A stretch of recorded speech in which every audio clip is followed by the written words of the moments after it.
What's up, everybody? My name is Charles, and this is Am I Crazy Political Talk, where we use our common sense, reason, and logic to get a grip. Now, last time I did a video, I talked about checking Tucker Carlson, and most of the time when I try to plan on doing a video on something, it doesn't happen because the things kind of happen naturally. But today we have a special treat. We're gonna pick apart Donald Trump himself here, and we're gonna pick apart Tucker Carlson as well. Then we're also gonna talk about Mo Brooks. So we got a three for tonight. Special treat. I'm excited for this one. It's gonna be a lot of fun. I'm gonna enjoy this. It might take a minute, so stick around. Donald Trump tends to ramble a bit, so I'll try to skip through the nonsense and just pick apart the important parts. All right? So let's go ahead and get this underway. But fair warning though. During this time, in the studying of the conservatives and their delusional alternate reality, it's kind of been bleeding into my reality, so I gotta kind of be careful with this, because sometimes like it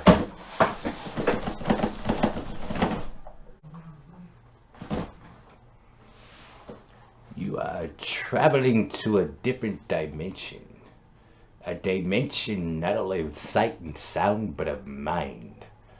A journey into the most stupidest place its bounds reach that of imagination. Your next stop, Trump's Alabama rally.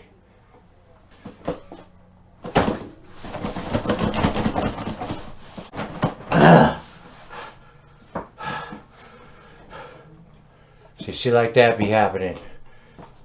Whew. It's alright though. Let's keep going. Let's get this underway.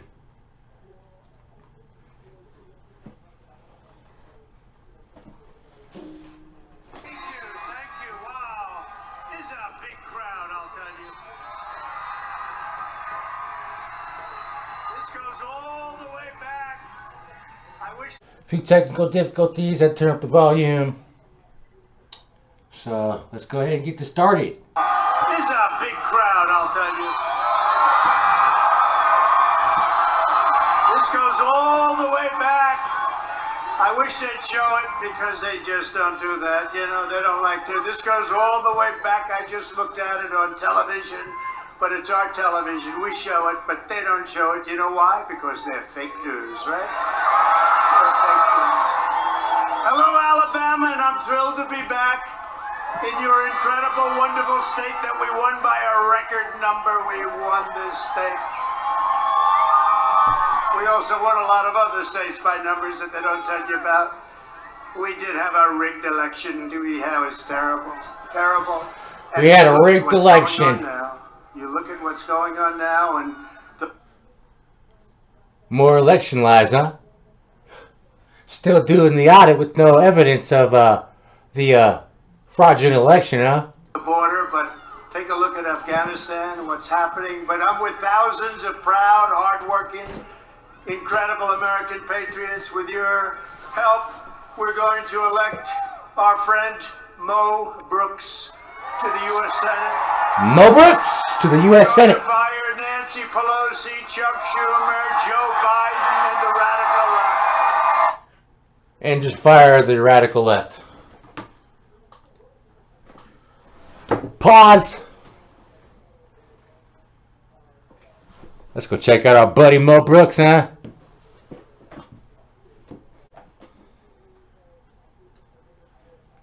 You guys remember this? January 6th. The whole well, we didn't incite violence. We didn't explicitly say, go attack the Capitol. For being here today to help save America. Now, I'm Congressman Mo Brooks from Alabama's 5th Congressional District, and I've got a message that I need you to take to your heart and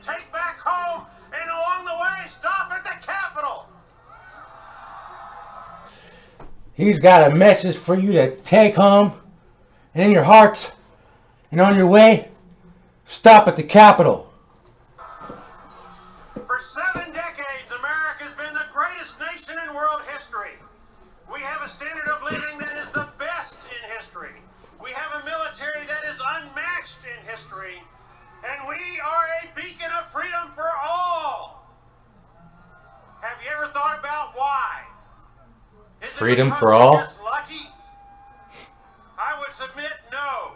We are great because our ancestors sacrificed Did their they? blood, Did their they? sweat, their tears, their fortunes, and sometimes their lives. Your ancestors sacrificed their lives and their blood by committing genocide, by enslaving black people, and then bringing them over here to commit that genocide for you. You know, your whole army to kill all the Native Americans that were here so you could take over the fucking country. You know how you guys frame it as that, well, we won it through conquest. It was fucking genocide and murder, mass massacres, so you could steal the land from someone else. They sacrificed for foundational principles that have combined to make us the greatest nation in world history. What are those foundational principles? First, they believed in moral principles that are the compass. What? That help us do the right thing rather than the wrong thing. They believed in moral principles that help them do the right thing, not the wrong thing? Oh yeah, because they didn't believe that fucking enslaving other human beings was the wrong thing to do. So, okay. With the power that we enjoy as a great nation. Second, we have a Bill of Rights that protects individual liberty from abusive government power. Does it? Does it protect individual liberty from abusive government power? What's DeSantis doing to teachers in Florida? Is that not abusive government power? Hey, teachers, if you decide to wear a mask during a worldwide pandemic and a U.S. national health crisis, I will remove your funding for your schools and your means of survival, your wages, and everything. Yeah, that's a good government there, huh? A Bill of Rights that is based on the principle that a government is simultaneously our best friend and our worst enemy. Yeah, it's your best friend if it allows you to do whatever the hell you want and doesn't get in your way. But it's not your best friend if it makes you act like a fucking reasonable, respectable fucking human being. Like, not enslaving people. Government powerful enough to give us anything is powerful enough to take everything from us. Third, we are a free enterprise economy. An economy where you get to decide what you want to do with your God-given talents. Yeah, we are a free enterprise economy where you get to decide what you want to do with your company and your money, fucking your wages and your employees, because the people don't give a shit. Our fucking shit. It's only you companies and you rich motherfuckers that mean something. An economy based on freedom and liberty that allows us individually to excel. And fourth, are we allowed to individually excel? Then how come there's a wealth gap between white Americans and black or brown Americans? I thought we were supposed to individually be allowed to excel. Then why do we have freaking economic class of the wealthy, the middle class, and the poor? Always stuck that way. Doesn't seem like a whole lot of freedom there. we are a republic. We are a republic! Yeah, a republic is government. Fucking dirt. It's government. We, as individuals, collectively control how our government works and what our destiny will be. Do we? But we are here today because Do we come together as a collective and decide how we gonna be? Or is it Either we be white supremacist fascists or nothing. America is at risk, unlike it has been in decades and perhaps centuries. Is it at risk? Socialist Unlike it's been in decades and perhaps centuries? Why is that? Why is that at risk? What are we risking to lose? and mock our moral values. Their moral values. To the point of sarcastically in the United States Capitol. One of the most We've mocked their moral values. What are their moral values? Because what kind of moral value justifies slavery? So what's their moral value? I think we have different ideas on what fucking moral value is, or even moral fiber. Mockingly closing their hedonistic prayers with a man and a woman. What is that? Wait. He's upset that some people praying decided to say a woman instead of just a man. Well, what is that? Damn it! Don't put woman in my amen. This is a man shit, man. Socialist Democrats attack our Bill of Rights on a daily basis. Do we? Are we attacking the Bill of Rights? Freedom of speech. They attack freedom of association. We attack freedom of speech because they won't allow us to be racist, bigots, and terrorists, and fucking organized fucking militias to go blow shit up. They attack. We're supposed to be free to do whatever the fuck we want and say whatever the fuck we want.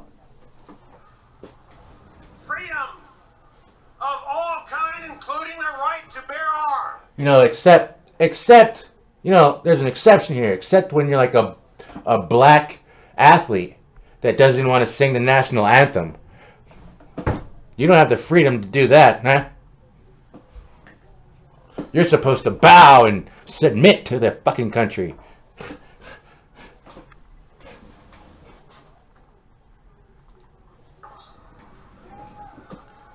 Now, let's be clear about these socialist Democrats. You don't have the freedom to wear a mask during a pandemic because the government, the Republican government, might want to remove your means of survival.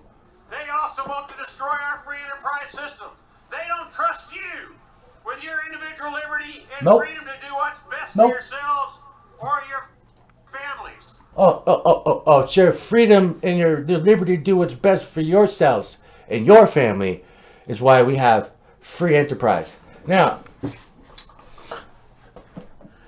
there's this idea that's been put in place since, or they've been trying to fucking say that it's supposed to work since the establishment of America and capitalism, you know, with the Book of Wealth of Nations and Adam Smith. Hey, they say the wealthy would do the trickle-down effect. If you just give the wealthy, you know, their freedoms, the wealth will trickle down and they'll take care of the people because they're responsible human beings.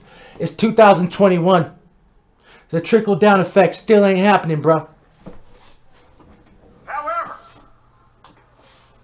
we're going to stop them. Now, we have definitely See, you want to, capitalism makes it to where you can exploit employees and whatever else you can exploit. And if you can elect a government that doesn't make you pay taxes, that's all you care about. That's what he's meaning. Your freedom of free enterprise and to take care of your own family and your own personal interests. But fuck everybody else that's got to be there to accumulate your wealth for you. Provide the value for your products. With what happened in November, we have had some setbacks with what happened last night in Georgia. But we are not going to let the socialists rip the heart out of our country. No, because socialists want equality. In the heart of this country, is not equality. We're going to let them continue to corrupt our elections and steal from us our God-given right to control our nation's destiny. Yeah. Apparently, it's the Republican, conservative, Confederate supporting, Nazi supporting motherfuckers. It's their God-given right to determine the fate of our country and the rest of us in there. The 2020 election is behind us. Today is a time of choosing, and tomorrow is a time for fighting. Wait a minute. Wait, before you scroll away, Democrat headquarters urgently needs you to sign this petition to protect. Got to protect voting rights. Got to sign up for that. Today is also a day of revelation. I thought you guys didn't incite violence. Today is also a day of revelation and separation. Today is a time of choosing, and tomorrow is a time for fighting.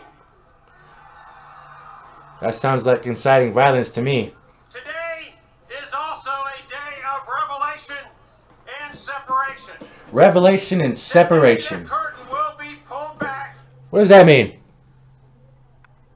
Revelation and separation. And American patriots will learn by their votes which Republican senators and congressmen have the courage to fight for America.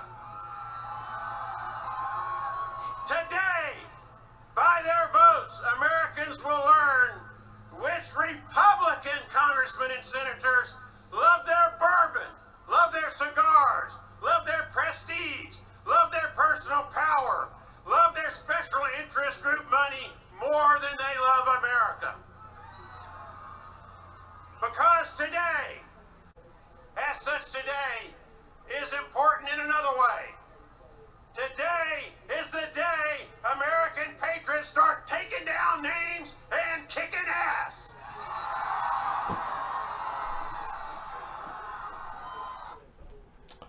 Oh, Brooks. Sounds like inciting violence on January 6th to me. Today is a day for taking down names and kicking ass.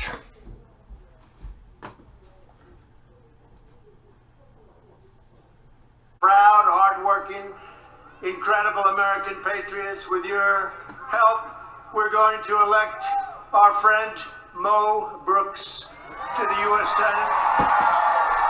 We're going to fire Nancy Pelosi, Chuck Schumer, Joe Biden, and the radical left. And we're going to make America great again. We have been making it so great. Now they're biting into that, but we're not going to let that happen. We can never let that happen. That's why, you know, I had the... We're going to make America great again. We've been making it so great. Have you now? What is again? When was it great? Or when do you think it was great? Could it be 1776 in the Confederacy and slavery when white supremacy ruled? Could that be it? Is that when America was great to you? Yeah, all my ideas. Someday they're going to tell me how to do things. Oh, yeah. But I like the... Hey, Donald Trump comes up with all sorts of ideas. Maybe he says, someday they're going to tell me how to do things. George Patton piece. Did you like that? General Patton. I thought so. General Patton is a World War II general. Because we're getting a little tired of the woke generals that we have, right? Apparently he wasn't woke. They move our military out before they move our Private civilians, supported and Confederacy and shit like that. $3 billion worth You know, of equipment. racism, Let's move them out. nationalism. And the Taliban looks and they say, I can't believe it. This could only happen to us. I can't believe it. The military left. They go in. We have 45,000 people there, Americans, anywhere from, I guess, 50. They have no idea how many. That's even worse. They say it could be 10. Oh, could also be 45,000, but it's a lot of people. And equipment like nobody has anywhere in the world, $83 billion. 1 year ago this month, in my nomination acceptance speech, which you remember a lot of... So he starts talking about Afghanistan right there, and you know, what's going on over there with the Taliban and stuff like that. And we'll get further into that because he does speak more about it.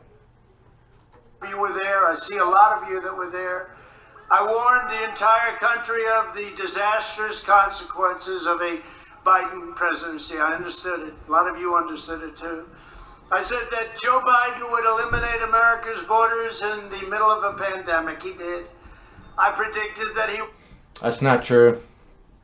Biden did not eliminate America's borders in the middle of a pandemic.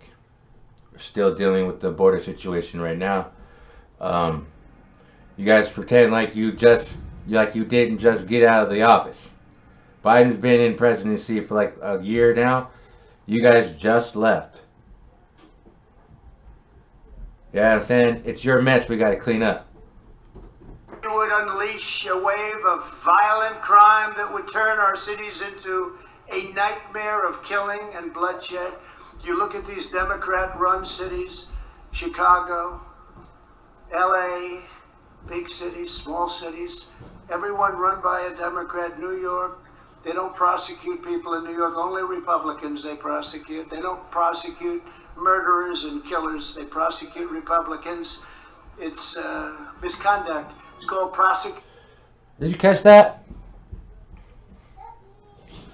Okay, so Donald Trump just said that they're releasing criminals. $3 billion. 1 year ago this month, in my nomination acceptance speech, which you remember, a lot of you were there. I see a lot of you that were there. I warned the entire country of the disastrous consequences of a Biden presidency. The disastrous consequences of a Biden administration. I understood it. A lot of you understood it too. I said that Joe Biden would eliminate America's borders in the middle of a pandemic. He did. I predicted that he would unleash a wave of violent crime that would turn our cities into a nightmare of killing and bloodshed. He predicted that he would unleash a nightmare of violence and bloodshed and killing because of Biden. Biden would unleash nightmares of violence and killing. Look at these Democrat-run cities. Look. Chicago, LA, big cities, small cities, everyone run by a Democrat. New York, they don't prosecute people in New York, only Republicans they prosecute. They don't prosecute murderers and killers, they prosecute Republicans. So what does that mean? You telling me Republican conservatives aren't murderers and killers? You telling me that just the Democrats are murderers and killers? You just said that New York doesn't prosecute. This dude just said New York doesn't prosecute murderers and killers. They just prosecute Republicans. That's incredibly stupid. Republicans, it's misconduct. It's called prosecution. So they're just prosecuting Republicans. I guess if you're a Democratic fucking killer, you don't get in trouble in New York, according to Donald Trump. You can go murder people all you want, I guess. They're not going to prosecute you in New York because all you got to do is say you're a Democrat. This dude is stupid. Misconduct. But I told you this was going to be happening. We stated it loud and clear. We said he would impose crippling shutdowns and restrictions on in-person schooling, and that these painful policies would nonetheless... He would impose shutdowns and restrictions and painful policies to protect the fucking American civilization from a COVID outbreak. But hey, it's painful for you not to go out and fucking spread virus. Fail to stop the virus. He didn't stop the virus, you know? They say, oh... Yeah, you want to know why? How come we can't stop the virus? I wonder who's contributing to the fucking virus still being here. Oh, he gets wonderful marks. He doesn't get good marks. He's done a terrible job, including on vaccinations, including on everything else. He was able to vaccinate half of the country. And now the virus is back. Virus is back? The virus never left. Virus is back. I'm shaking hands with everybody backstage. I say, well, I don't know. Is this a good thing or bad? You'll read about it in 3 or 4 days, maybe. Hopefully not. But I said that Biden would embolden America's enemies, and that's what he's done, and that the radical Democrat socialist agenda. He said that Biden would embolden America's enemies with the radical leftist socialist agenda, right? Biden emboldening America's enemies. This is a bulletin issued Friday, August 13th, 2021 by the U.S. Department of Homeland Security. The Secretary of Homeland Security has issued a new National Terrorism Advisory System bulletin regarding the current heightened threat environment across the United States. The Homeland continues to face a diverse and challenging threat environment leading up to the following 20th anniversary of September 11, 2021. Attacks as well as religious holidays we assess could serve as a catalyst for acts of targeted violence. These threats include those posed by domestic terrorists, individuals and groups engaged in grievance-based violence, and those inspired or motivated by foreign terrorists and other malign foreign influence. These actors are increasingly exploiting online forums to influence and spread violent extremist narratives and promote violent activities. Such threats are also exacerbated by impacts on the ongoing global pandemic, including grievances over public health safety measures and perceived government restrictions. Through the remainder of 2021, racially or ethnically motivated violent extremists and anti-government, anti-authority violent extremists will remain a national threat priority to the United States. These extremists may seek to exploit the emergence of COVID-19 variants by viewing the potential reestablishment of public health restrictions across the United States as a rationale to conduct attacks. Pandemic-related stressors have contributed to increased social strains and tensions, driving several plots of domestic violent extremists, and they may contribute to more violence this year. Additionally, leading up to the anniversary of 9/11 attacks, Al-Qaeda in the Arabian Peninsula recently released its first English-language copy of Inspire magazine in over 4 years, which demonstrates that foreign terrorist organizations continue efforts to inspire U.S.-based individuals susceptible to violent extreme influences.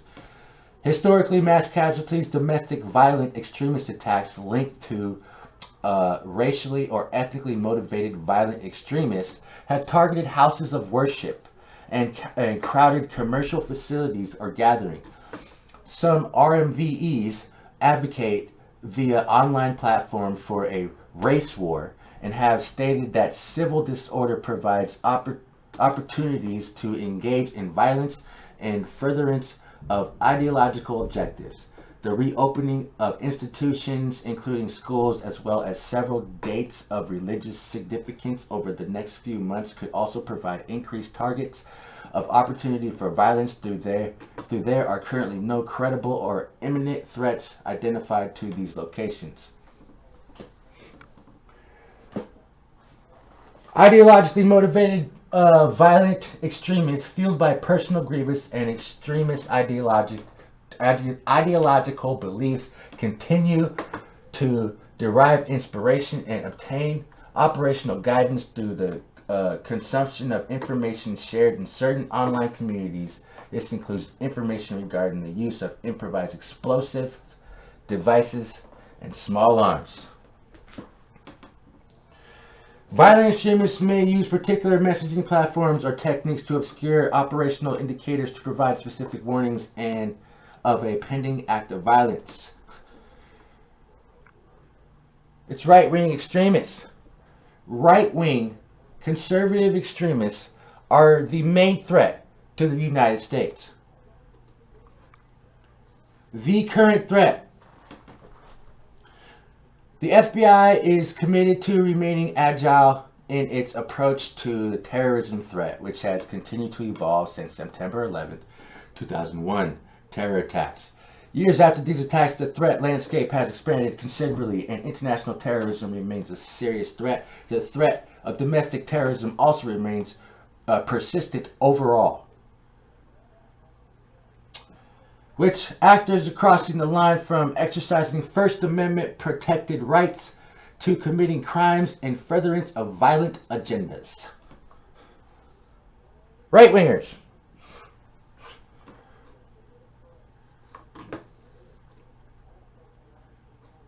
are the main threat. The conservative Republican Party emboldened the main threat to the United States, which is right-wing extremists.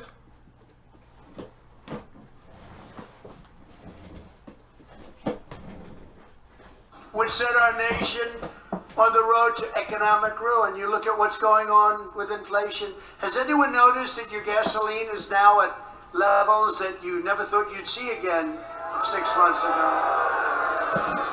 So we had $1.87 a gallon, and we had a thriving industry, energy independent. Nobody thought would ever be energy independent. We didn't need the Middle East. We didn't need the Middle East. And now you have over $5 in many cases, and it's going, even here, it's going to be over $5. All right, so have you noticed that the inflation is rising because of the radical left socialist agenda? Let's talk about inflation. How does it happen? Oh, and he also said we didn't need the Middle East for fuel, energy. He said that we were independent, energy-wise. How? We were independent? So we didn't need the Middle East? So what'd you go over there for? Sounds like he admitted to going to the Middle East for fossil fuel. Very soon. But let's talk about the inflation and why they're blaming the left.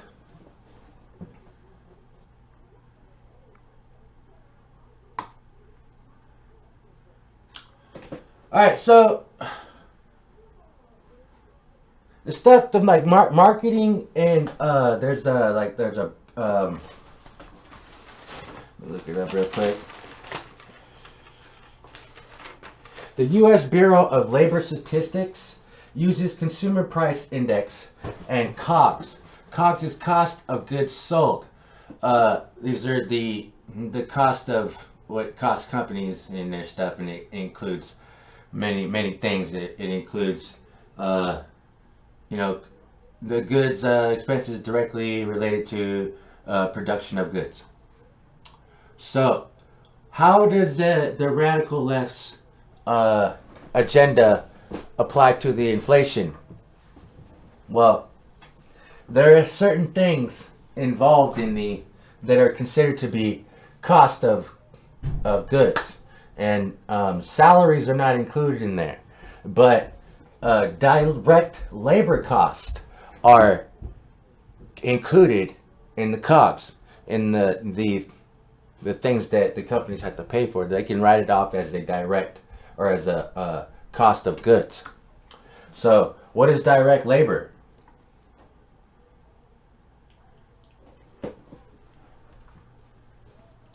Direct labor cost is wages. What he's saying is because us working class want higher wages, the conservative, wealthy capitalists, the guys running the companies and pushing out products, raise the prices of goods to compensate. So he's blaming us for wanting higher wages for them raising prices. They rather pay us less money, but they still raise prices, whether we're getting higher wages or not. So it is not the left that is fucking directly a result of inflation. It is conservative capitalists that raise prices of stuff. They fucking talk to you as if the economy or how things work just happen on their own. Like nobody's involved. Like the economy is us working class that do the shit. The economy doesn't work unless we work. We are the economy. Inflation happens because of the guys fucking jacking up prices. Now, if we ask for more wages, they get to jack up prices because it's considered a direct labor cost. Because direct labor to any sort of product is what adds the value to that product. So they have to pay for the labor, so they get to basically, you know, add it into their cost of goods. The labor itself is him or herself is goods, cost of goods. You're not. If you're on salary, then it doesn't count. But most people aren't on salary. They're on wages. So that's why inflation, they're trying to blame Democrats, is because Democrats want a survivable wage for the working class. If we accept shit pay and slave labor, then they'll continue to raise prices, but they won't have anybody to blame. But you know what I'm saying? But still, it's basically what they're saying. They're saying, well, because you won't let me make you my slave, I'm going to raise prices because you want me to pay you a survivable wage. So no matter what, you're not going to get what you want. I'm still going to get what I want. That's how they work. Okay? Inflation. Doesn't just happen by itself. Motherfuckers do it.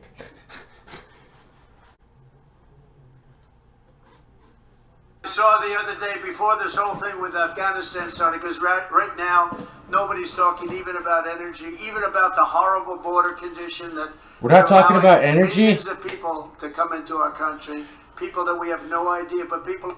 Bruh, old boy, all day, every day, be dogging on the windmills and making all sorts of lies on them, but we don't talk about energy.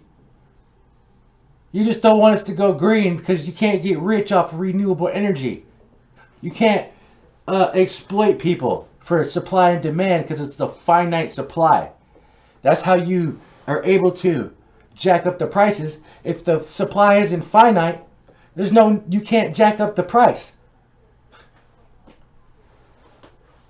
People aren't talking about that, talking about the disaster of Afghanistan. Not only have my predictions come 100% true, but it's even worse than any of us could have imagined in our worst nightmare. Nobody thought this kind of thing could happen. Biden has obliterated our border. His predictions came 100% true. What? Given up our energy independence, caused soaring inflation.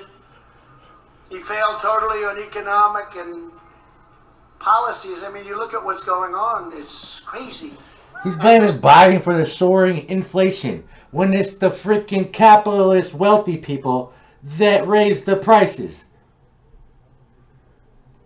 So Senators, it's projection. It's projection and unwillingness to self-reflect. Don't take the blame or shame. Just fucking. It's like the dude that's like, hey, it's like I said. Well, you won't let me enslave you, so I'm going to raise prices so I can enslave you anyway. This $1.2 trillion bill, of which they call it infrastructure, but only 11% is infrastructure. Where the hell are these people coming from? It's the roadmap. They call it the glide path. It's the roadmap to the Green New Deal, conceived and dedicated by AOC, a real beauty. She's a real beauty. She knows more about the environment. I don't think she ever even did she ever take a course? She wasn't a good student. Did she ever take a course on the environment? Remember? Did she ever take a course on the environment? Huh. She wasn't a good student, huh? Oh, I guess, what are you implying? She don't know? She don't know what she's talking about?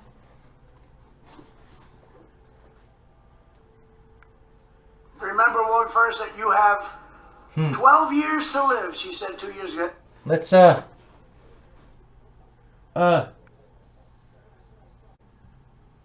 okay, so he said all of his predictions came true 100%.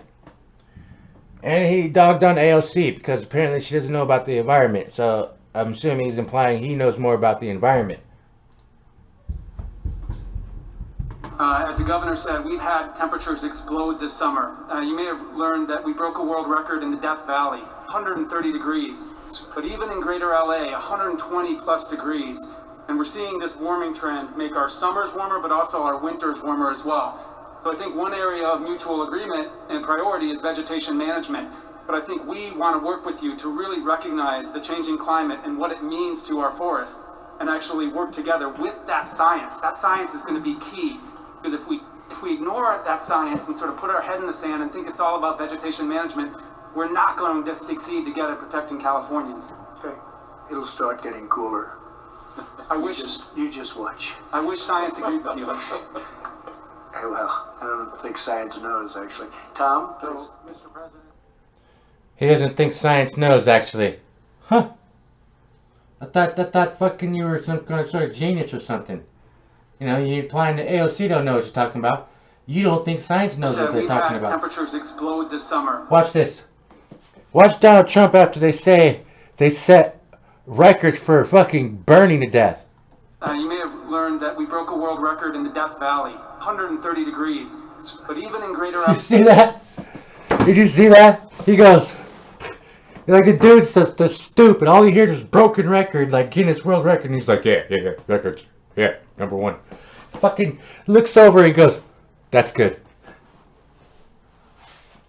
They broke records for getting hotter than motherfucking, like, Hades, bro.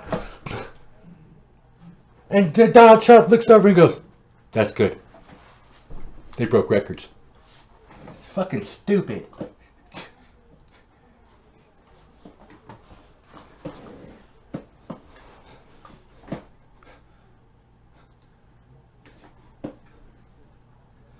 Oh yeah. How about It's crazy. And the set. all of his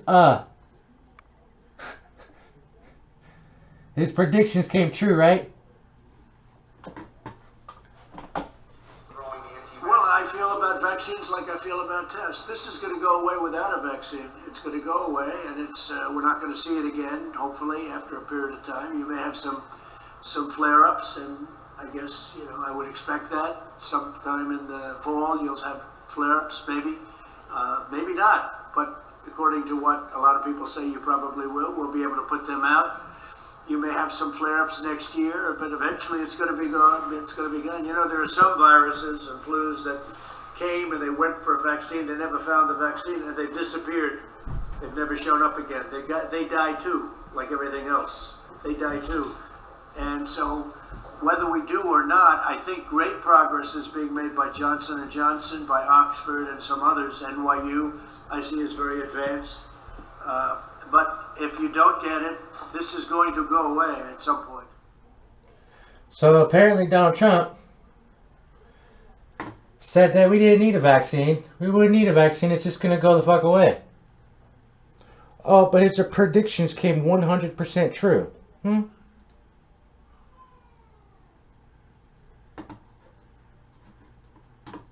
Oh, but the lying doesn't stop there.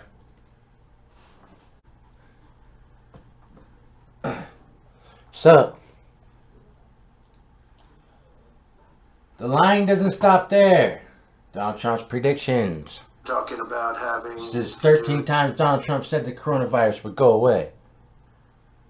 From Washington Post. A lot of people think that goes away in April with the heat, as the heat comes in. Typically that will go away in April. I've spoken to President Xi. They're getting it more and more under control. So I think that's a problem that's going to go away. But when you have 15 people, and the 15 within a couple of days is going to be down to close to zero, that's a pretty good job we've done. It's going to disappear. One day it's like a miracle. It will disappear. And from our shores, it could get worse before it gets better. It could maybe go away. We'll see what happens. You have to be calm. It'll go away. It will go away. Just stay calm. It will go away. We need a little separation until such time as this goes away. It's going to go away. It's going to go away. It will go away. You know it is going away. And it will go away. And we're going to have a great victory. It's going to go away, hopefully at the end of the month. And if not, it hopefully will be soon after that. So it is going on this evolve. It is going away. I didn't say it. I said it's going away, and it is going away. You were saying things like, I think it's a problem that's going to go away within a couple of days. It will go away. And I think what happens is it's going to go away. This is going to go away. It's going to go. It's going to leave. It's going to be gone. It's going to be eradicated. and it might take longer. It might be in smaller sections. It won't be what we had. All right, resuming back on Donald Trump. He tried to say Biden would embolden Americans' enemies, but that's projection. Because what he's saying is that the domestic terrorists are going to uprise if we have democracy. So it's projection. He's telling us what they're going to do, because he emboldens America's enemies, literally, by emboldening nationalists, Nazis, Confederate supporters, and fucking racists and right-wing extremists. He's the one who emboldens them. Donald Trump and the Republican Conservative Party. All your guys' media outlets, Tucker Carlson, all you guys fucking are the worst thing to American kind. That's what he's done, and that the radical Democrat socialist agenda would set our nation on the road to economic ruin. You look at what's going on with inflation. Has anyone noticed that your gasoline is now at levels that you never thought you'd see again 6 months ago? So we had $1.87. That's their fault, not us. And we had a thriving industry, energy independent. Nobody thought would ever be energy independent. We didn't need the Middle East. And now you have over $5 in many cases, and it's going, even here, it's going to be over $5 very soon. And I saw the other day, before this whole thing with Afghanistan started, because right now, nobody's talking even about energy, even about the horrible border condition that they're allowing millions of people to come into our country, people that we have no idea, but people aren't talking about that, talking about the disaster of Afghanistan. Not only have they're not allowing millions of people into our country. Come 100% true, but it's even worse than any of us could have imagined in our worst nightmare. Nobody thought this kind of thing could happen. Biden has obliterated our border, given up our energy independence. That's a lie. It's already been debunked by the New York Times. He failed totally on economic and policies. I mean, you look at what's going on. It's crazy. So tell me how lowering taxes on the wealthy, not paying the working class a survivable wage, but raising taxes on them is a viable economic strategy. When they already make less than a survivable wage, you want to pay them less. And since they ask for a little bit more, and still not even survivable wage, you raise prices of goods, inflation. How is it you guys have a viable economic strategy? How is it that going through depressions, one after another, until your great reset, when you push your propaganda to brainwash people to going back to being your employee, how is that viable economic strategy? It's not sustainable. It ends civilizations, especially when there's economic divide, social divide, and fucking pandemics. And the senators that voted for this $1.2 trillion bill, of which they call it infrastructure, but only 11% is infrastructure. Where the hell are these people coming from? It's the roadmap. They call it the glide path. It's the roadmap to the Green New Deal, conceived and dedicated by AOC, a real beauty. She's a real beauty. She knows more about the environment. I don't think she ever even did she ever take a course? She wasn't a good student. Did she ever take a course on the environment? Coming from the man that remember one first that you denies science. 12 years to live, she said 2 years ago. That means you have, right now you're about 9.5 years. Somehow you're not worried about that, but you are worried about China and Russia and other places, okay? All right? We rebuilt our military, stronger, bigger, better than ever before, and now I see it being dissipated and being given. Our military is being given to the enemy.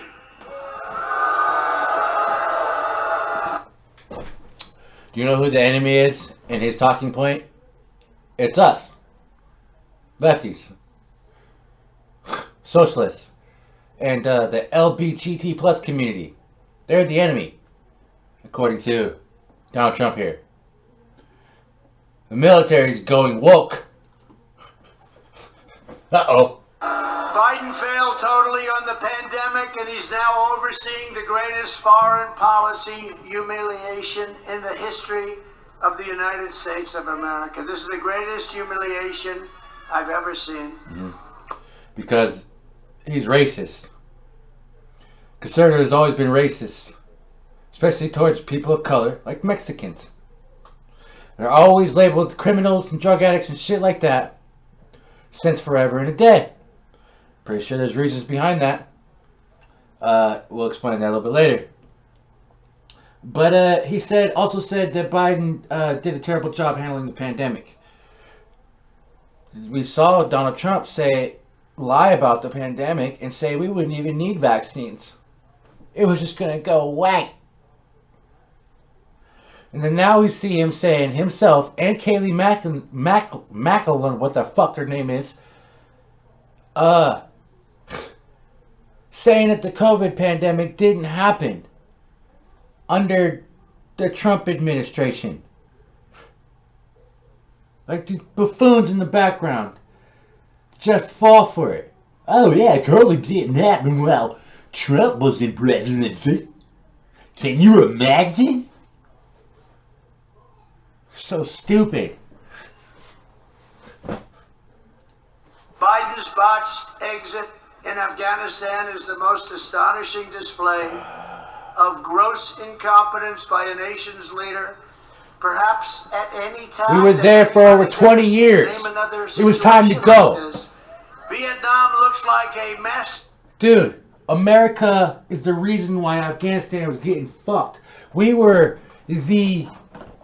Us staying there was worse for them than us leaving. And I'll tell you why here in a second. Well, actually, I won't. Donald Trump will tell you why. The strategy compared to Joe Biden's catastrophe. And it didn't have to happen. All he had to do is leave the soldiers there until everything's out. Our citizens, our weapons. Then you bomb the hell out of the bases. We have 5 bases. And you say bye-bye. Because that's how Americans work. Just bomb the hell out of everybody.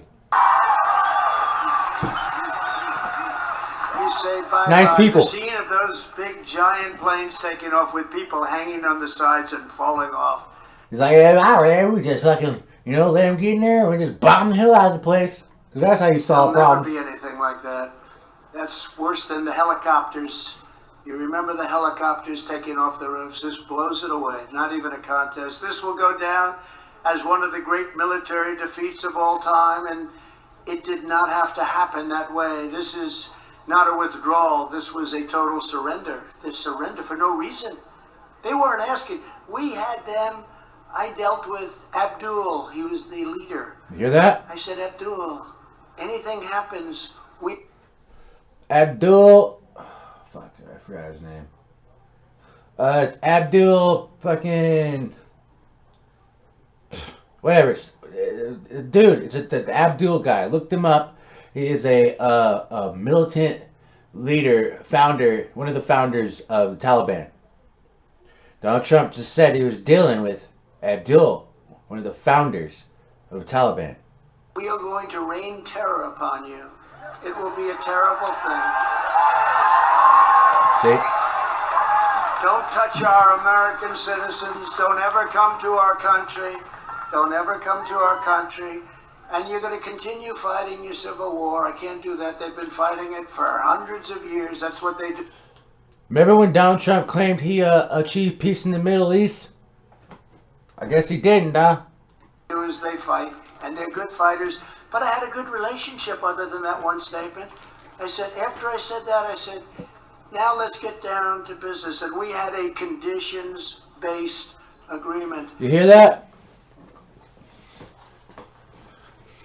It's like a fucking mob boss. Goes up to Abdul, one of the founders of the terrorist group, the Taliban, and says, hey, don't fuck with me or I'll drop bombs on you. But let's talk business. And then they developed a nice relationship. That's like mob boss shit. They didn't meet the first two conditions, and we hit them hard, and then they met them, and then they had a couple of other conditions that they were ready to meet, and then we had a rigged election, and we had a new president, and the new president came into office, and he dropped to his knees, and he said, come on in and take everything that we have. See, because Donald Trump had a plan going on with the Taliban, a deal worked out with the Taliban. Wonder what that was. Could it have been military deals, weapons sales? How about fossil fuel sales? Oh yeah, and then if you can help the Taliban establish a fascist fucking regime overtake, because that's who you were working with. You weren't working with what we were supposed to be making a democratic government over there, right? You worked with and emboldened the fucking Taliban, because if they can turn their country into, if they can control their country fascistly, we capitalist Americans over here can profit off of them. Just like we profit off of other countries that exploit their people. This is a Like China. disgraceful thing, the most embarrassing thing that we've ever seen in this country. There's never been an embarrassment, and the nations of the world, both friend and foe, are looking at us and saying, what the hell happened so quickly to the United States of America? They can't believe it. They can't believe it. Nobody's saying that. Just him. The equipment that they've got is the most sophisticated military equipment in the world. He surrendered our air base. He surrendered our weapons. He surrendered our embassy. They spent $1 billion building this ridiculous embassy. Yeah. And he abandoned our great American citizens. They're over right now. It And they wasn't have no idea. Biden just got in the office, bro. Just got there. So what the fuck were you guys doing over there for 20 years? Looks to me like you built the Taliban their own embassy, their own fucking place to take over. Remember this, the Taliban's tough. And they don't respect our country, and they don't respect our president. It's not good.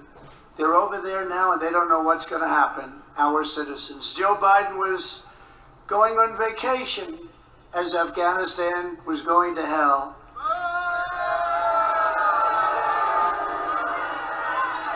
And this is what you get when you have weakness in the White House. You can't have weakness in the White House. They have to respect your president. When I was president, we only had strength. Remember the 15... Because the way Donald Trump wants to command respect is by bombing the hell out of people. 9 shots we took in Syria. See? 59 missiles, every single one of them hit their target from See? 700 miles away. He's And a I was sitting fucking with lunatic. President Xi of China. You remember having chocolate cake at Mar-a-Lago? It was wonderful cake. And when I said to him what we had just done, the missiles were launched, he looked at me and he goes, repeat. I didn't know he spoke English, actually. He said, repeat. I said, what did you just say? Repeat. So he spoke a little more English than I thought, because he never said hello, but he said repeat. And I said, we just shot 59 missiles in from ships, very far away. Every one of them hit their target. It was an incredible display of... Donald Trump has that bully type mentality, you know what I'm saying? Well, all the fucking conservatives pretty much have that bully mentality to where you're so afraid of everything else that you want to be the most scariest thing in the room. It's bully mentality.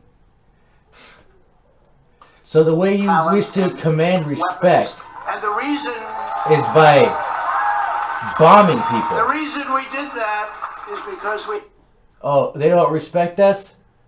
We'll just drop bombs on them then. had to, because President Obama and Biden drew the red line in the sand and said, don't cross it, and they crossed it, and nothing happened. That's when Russia got involved. Russia went in. They said, oh, nothing's going to happen. So Russia got involved. Other countries got involved. That red line in the sand from President Obama that was just absolutely, it just didn't matter. It was just words. That's a problem with a lot of politicians, actually, but not Mo. But it just Red line in the sand. I wonder what that is. I wonder if it's like the peace treaties and stuff, peace deals. Was a red line in the sand that he's referring to. Does it matter? When he said red line, don't ever cross it, and they crossed it, and nothing happened. But the 59 missiles were an incredible display. Under my administration, everyone in the world knew not to mess around with America. They knew See? that. Bully mentality. They understood our power, and that I would not hesitate to use it in defense of our citizens. And the Taliban understood that maybe as well as anybody. This would never have happened if I was president. Our country was so respected. Right. Everybody. Because what would have happened if you were still president, you would continue to work with the Taliban to exploit the fucking innocent people there as they fucking overrule them with their fascist regime. Respected our country. China respected our country. We took in billions and billions of dollars in taxes and tariffs from China. Where's that money? It was 10 cents. But then, of course, the China virus came, and it was a lot different. My attitude toward China changed. As I personally told the Taliban leader, if anyone ever double-crossed the United States of America, it would be the last thing they ever did. We said it loud and clear. You know when I heard that before? In fucking Godfather. If you ever double-cross me, it'll be the last thing you ever do. Now let's talk business. Let's with this motherfucker.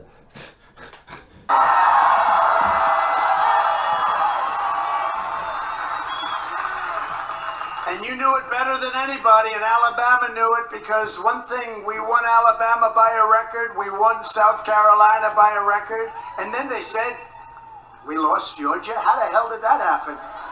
That doesn't happen. No, we know how that happened. We know how it happened. But under our leadership, America was respected again. Our people did a great job. I've been watching Mike Pompeo, Secretary of State. He did a great job. Under the freaking Trump administration, we lost all respect. All respect. And show you why. Running the word. He'll tell us why. General Kellogg and others, they've been great. But they understood this could never happen. Could never happen. You never move the military first. You move the military last. We had total control militarily. They would have never come in. We could have kept them there for a long time, but 21 years, we want to bring them home.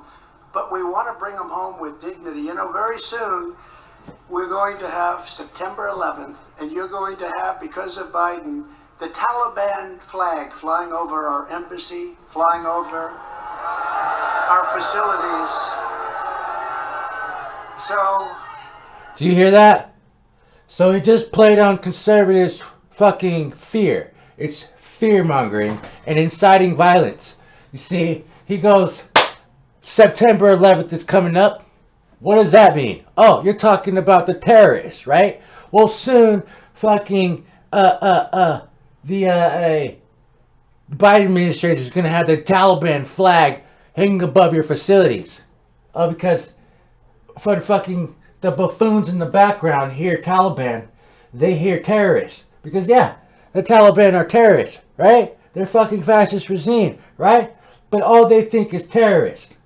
So, when he's talking about Biden bringing Taliban over here, what he's talking about is Biden bringing refugees over here, innocent people that need safe passage and safety from the fucking Taliban.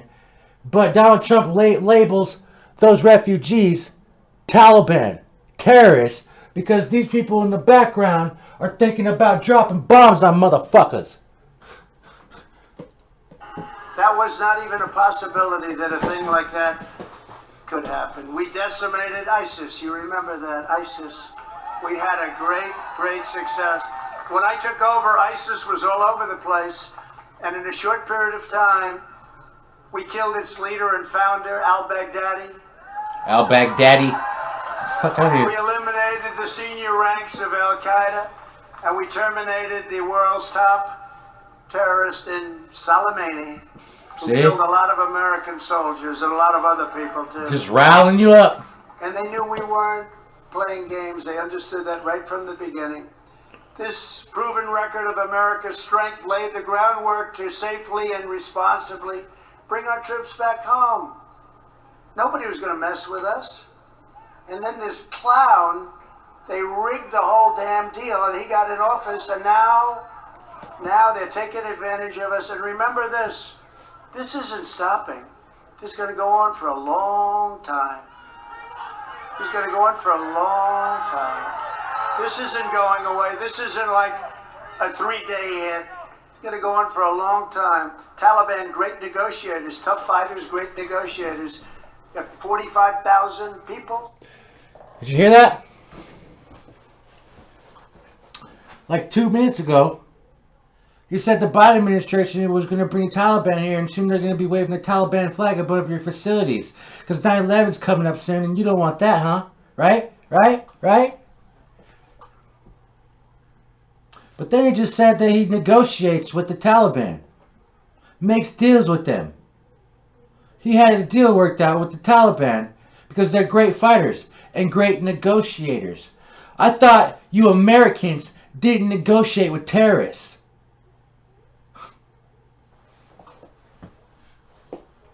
Seems like you do. He just admitted to it.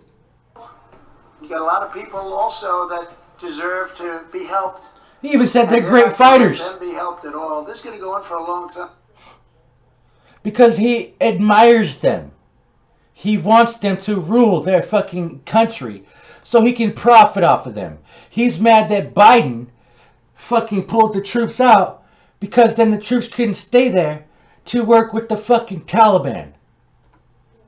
This is a great stain on the reputation of our country. Going into the Middle East was one of the most disastrous decisions that our country has ever You're absolutely been involved right with. about We've that. never had a decision, in my opinion, it was the worst decision that we've ever had. It was quicksand. Quicksand. Should have never We went should have there. gone in, knocked the hell out of it. You know, I met a general. Oh, His name never was mind. General Kane. He wanted I to don't go even there know. and Maybe just bomb he's the not even fuck on my out of side. them, I Who guess. the hell knows with these generals, you know?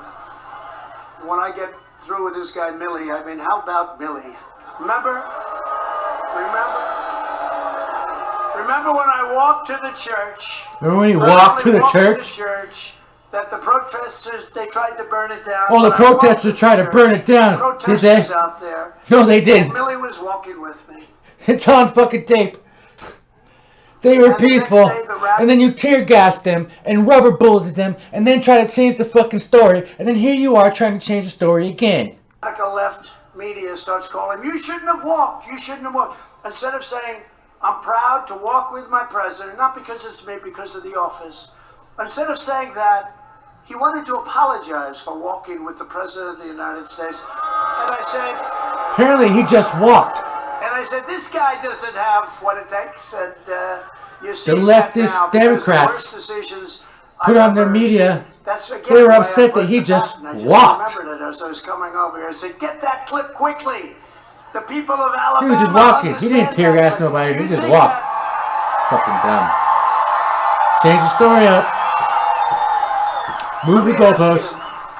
you, do you think that General Patton was woke? I don't think so. What do you think, Mike? Mike, was he woke? I don't think so. No. I don't think he was too woke. Let's just think about that for a second. You guys being anti-woke and anti-intellectual. Hey, on a simpler form, like just a woke, like if I were just to wake up, what's the opposite of that? Pro-sleep. So you guys are asleep, ignorant, blind to reality, and just make up your own fucking delusional alternate reality. You're pro-sleep. You're pro-stupid for not being, or because you're anti-intellectual and anti-woke. He was the exact opposite. You know what woke means? It means you're a loser. Yeah, I guess that's what it means. In your circles, you just make up definitions to words. It's true. Everything woke turns to shit, okay? It's true. Oh no, he cussed! Look at what's happening. Let's clip that, put it on the internet. What about everything else?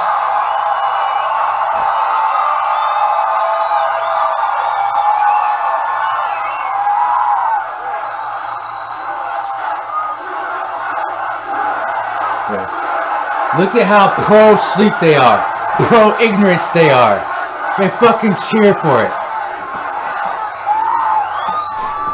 Pro-anti-intellectual. I got in a little trouble. Or pro-stupid. Pro-sleep. Team was supposed to easily win, but they went woke. Except for a few of them. I love those women that stood up and they saluted our flag. There was some of them. But the one with the purple hair, she didn't play too well. She went woke. You can have her. You know. And they didn't do too well. If you submit and bow to the country, that's what you are. But if you care about individuals and the way this country treats people like shit, you are not welcome here. To do well, but they didn't. But it's true. We don't want you on our sports team. Take a look. Everything goes bad. Because you're woke. It's a shortcut to losing everything you have. They want to get rid of our great heroes and heroines. They want to get rid of our history, our culture. Oh, yeah. They're not going to do it. Your great heroes and heroines, your history and your culture. What is that? What's your history? Who's your heroines? Who's your heroes? What's your culture? What's your fucking culture? You know, when they were starting to rip down our statues. Oh. And it started with people, Confederate. Oh, there it is. Rip down statues. Confederate statues. Oh, that's the history you're talking about. The Confederacy. People, generals, some respected, some not. That's the culture you're talking about. Fucking 1776. Confederate fucking slaving people, white supremacy, fucking fascist, Nazi, fucked up regimes. That's what you're talking about. But they're taking down our culture and our heritage. Uh-huh. And then it started with That's your culture and your heritage, huh? others, and then it went to Robert E. Lee. Robert E. Lee? Oh no. Our history, and then it went to the man that fucking, what did he do? Didn't he try to like stop slavery abolitionists or something? Didn't he kill people? He's a fucking racist Confederate motherfucker. Then it went to Abraham Lincoln and Thomas Jefferson. Now George. Dude, I kind of agree that the fucking cancer culture is a little bit out of control. But hey, I also agree with writing new history books. I really don't have a problem with removing fucking George Washington and shit. Because I don't really give a fuck about them motherfuckers anymore. And they did horrific things. And it's time for us to like move on. You know what I'm saying? Start rewriting some stuff. And quit reliving your guys' stupid ass history. Your stupid ass culture that ruins everything for everyone. Washington. In San Francisco, they're taking the name of George Washington off schools. Can you believe it? We're not going to let this stuff go on. The hardest thing I had to do... Because in our history books, we're told lies. We're told all these glorious things about all the white presidents that we had. But we don't hear nothing about the horrific things that they've done. The battles that they went through. The fucking horrific things that they did. Okay? We don't hear nothing about that. It's just page after fucking whitewashed, glorifying fucking white triumphs and whatever the fuck. But everything that comes to black and brown people is suppression. Oh, you weren't able to amount to nothing. You weren't able to be successful or anything. And it's all because of you for some reason. Not because we enslaved you for fucking half of the fucking American civilization fucking growing. And you just got your civil rights 60 years ago. It's not because of that. It's because of you. You're lazy and you can't fucking think, and you're only 3/4 of a man, and your blackness makes you stupid. That's the kind of shit these motherfuckers think, and they try to make us think it too. So in our books, all we see are like pictures of black and brown people hanging, but we don't get to hear anything about the abolitionist groups that fought back or anything like that. We just hear about like like Harriet Tubman, and we got to sit in another seat in the bus, and we got to drink from water fountains, and we got to hear about Martin Luther King. And then we get to hear about how he got assassinated and how he had a dream. But we didn't even get to hear like how all of that went and everything else that Martin Luther King said. It says shit that they can steal to make themselves look whatever, and then give us like a little cookie here, but everything else is oppression. Signing letters to the families of soldiers who were killed in the Middle East. Often I called the parents, very often. Sometimes I went to Dover Air Force Base. That's where the bodies of the soldiers would come in, and I'd see them bringing a young man, young woman in a coffin, and I'd be with the parents. And I've told this story a couple of times. The parents would sometimes be... He's talking about American soldiers. You would almost not understand. It was like, sir, it's This, so great this to is meet to you. And they'd always tell stories inspire about hatred this, towards Middle Eastern my people. son could throw a football so long. He was a quarterback in high school. He was a quarterback in college. Sir, I think he could have been in the NFL. He was really good. He was so great. And we're waiting for the plane to come in. And sometimes they'd be talking about their daughter. Lots of daughters were killed coming out of the Middle East. My daughter was so beautiful, sir. She was so incredible.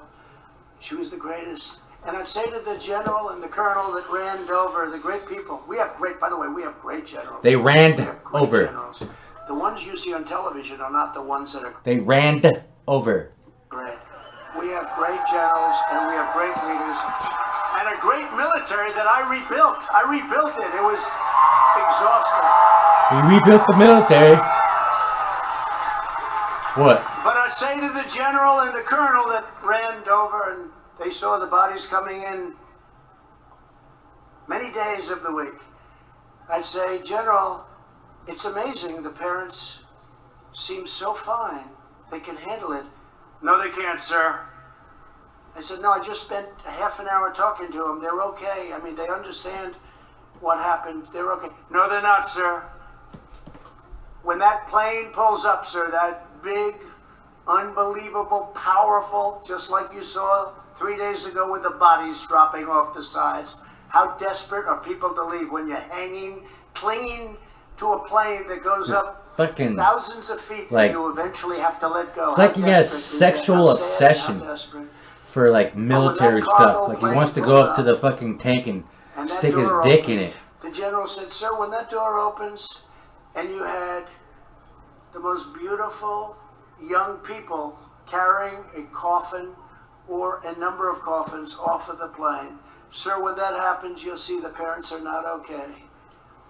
So I was talking to people that seemed to be fine. I was amazed at their strength. And 10 minutes later, Yada I yada watched yada. that Come on. same mother and that same father screaming, running, shattered. Come In some on. cases, no legs. In one case, they're the greatest people our nation has ever had. Ever had. Alright, so he praised military people that have been injured and said they're the greatest people America's ever had. Except when they get back, you don't get paid jack crap.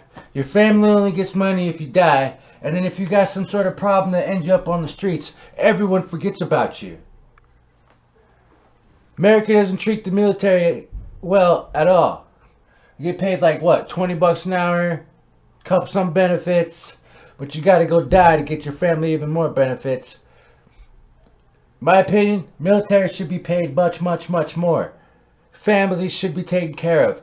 I mean, there should be fucking care packages sent to your house on a regular fucking basis. There should be, like, medical fucking people checking up on you on a regular fucking basis just to make sure your mental state is okay. Or maybe you fall into alcoholism. There should be somebody fucking keeping an eye on you, man, because you got to go through some shit that most people don't got to go through, that leaves something in, you know what I mean, it fucking changes you. All right, so there should be extra special treatment for our military. Like, I would have No problem. No problem. See, raising taxes on the wealthy because they don't need to be billionaires. That's fucking for sure. And using those taxes because we don't get paid enough here down on the fucking bottom to pay enough taxes to get the things that we need because these fuckers don't pay their fair share. So, if we got them to pay their fair share, I would want to use that money to make sure that our military people are taken care of. So you don't end up on the street. So that every time you walk down the streets, you don't see some military guy sit with a fucking cardboard sign that says, hey, ex-vet, need money, sitting in a fucking wheelchair. Wouldn't happen underneath the socialist radical regime. But it happens all the time underneath your capitalist fucking regime. Huh. You guys aren't taking care of our military. You spend all the money on guns and tanks.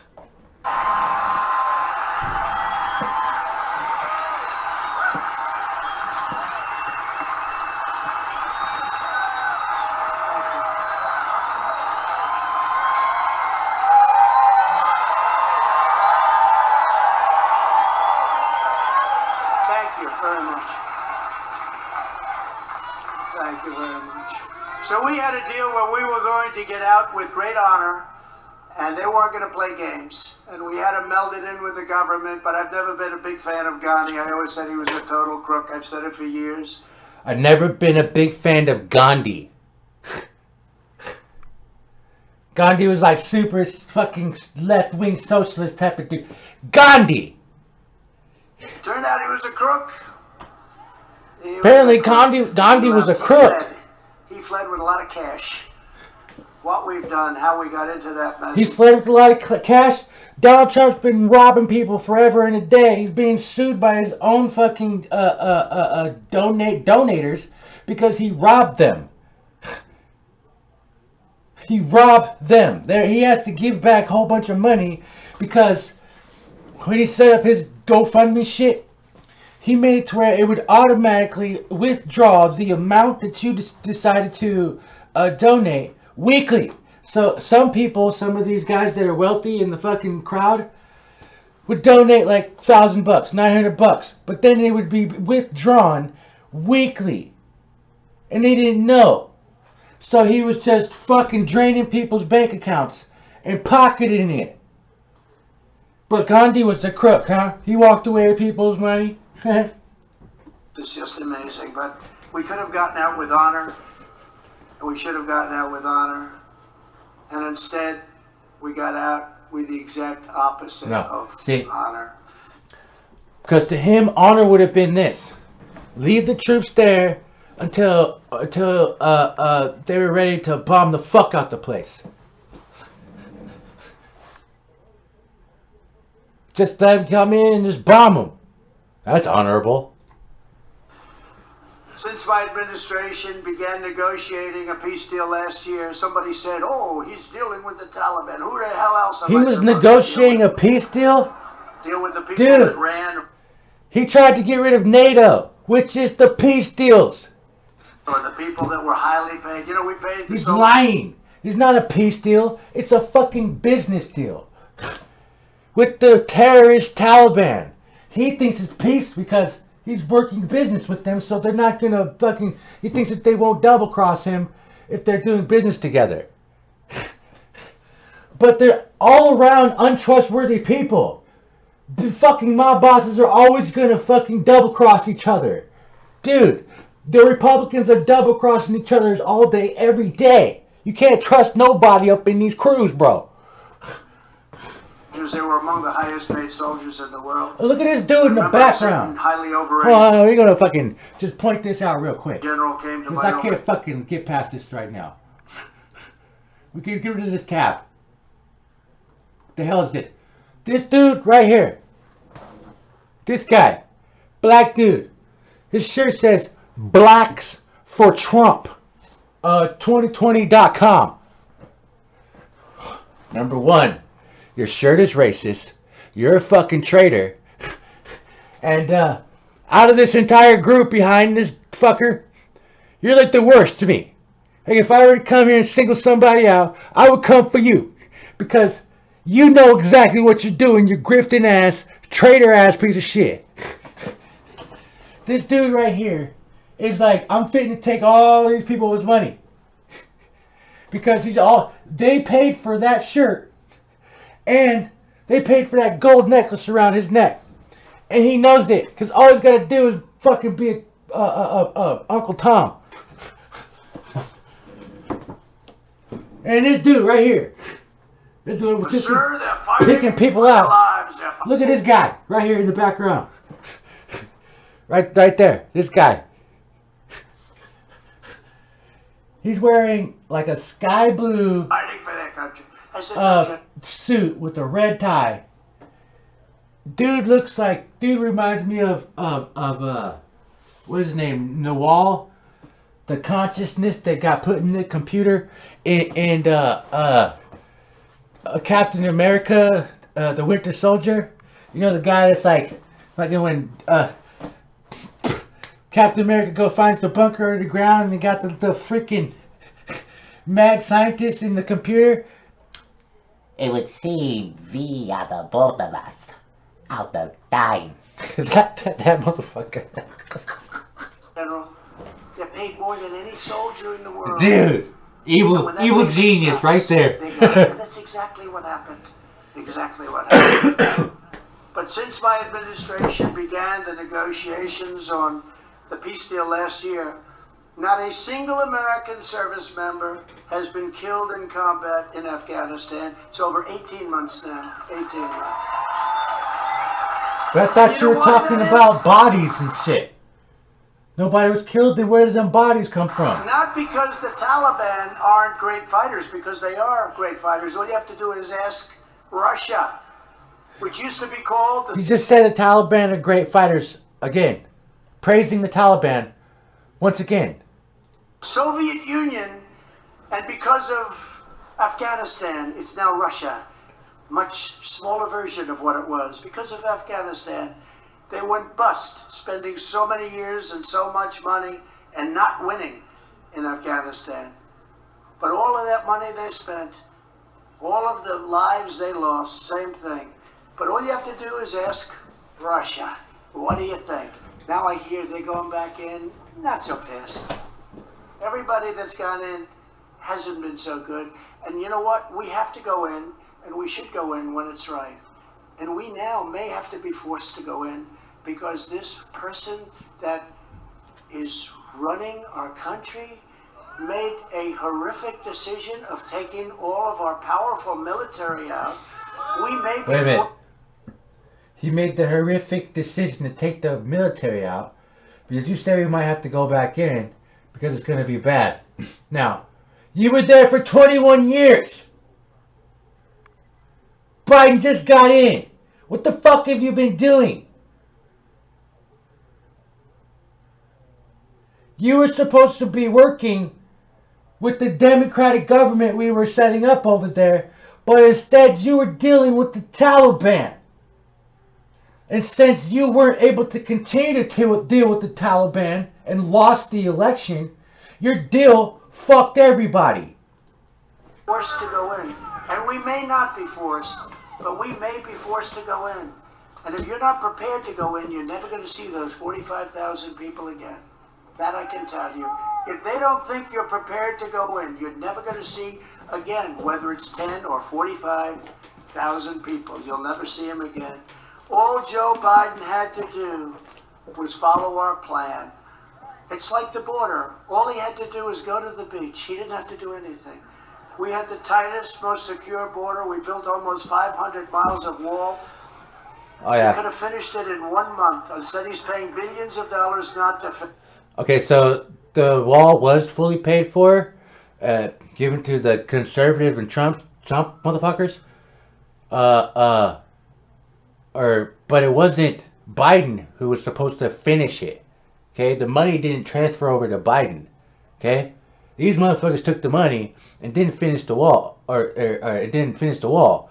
Not only that, the wall just recently blew over during a rainstorm.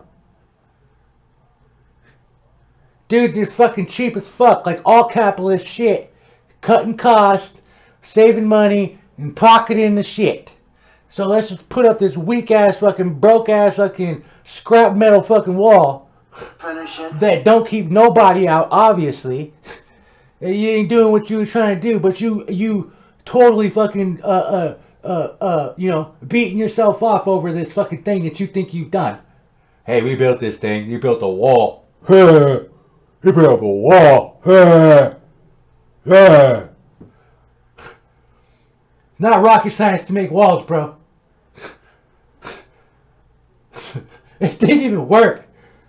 And I would have had it much earlier, but I got sued by the Democrats in Congress so much. Took 2.5 years for me to win the lawsuits. After we won all the lawsuits, we had to do is follow our plan. Now it was conditional, so if they don't follow it, then we start blasting them again. They didn't want to be blasted. They were tired of being blasted. They were tired. See what I mean? They're blasting him. Dude's a freaking psycho. They would have followed that plan. You know, as long as we just blast him. You know, they're tough. Everybody's tough. But you know what? We're tougher. He just said it. But nobody would know it. Nobody would know it. When you look at what's happening, nobody would know it. And they've left all of their citizens behind. And they've left $83 billion worth of equipment behind, including brand new Apache helicopters. I bet that was a part of the deal. Humvee vehicles with armor guard. I bet that was part of the deal. Leaving all that shit behind. Equipment that nobody has ever even seen before. It was so sophisticated and good. So can you imagine these guys, Abdul and his friends, sitting there, that the United States soldiers, our military, has left. They walked in. Mm-hmm. They walked in. And they took everything. So part of the reason, like with the Taliban not giving them time and stuff like that, I think it's because of Western civilization taking over their country.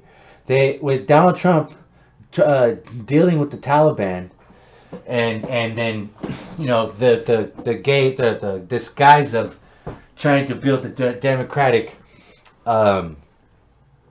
you know country over there, they were starting to adopt Western civilization type of stuff, like women were starting to be allowed to do like journalism and things like that.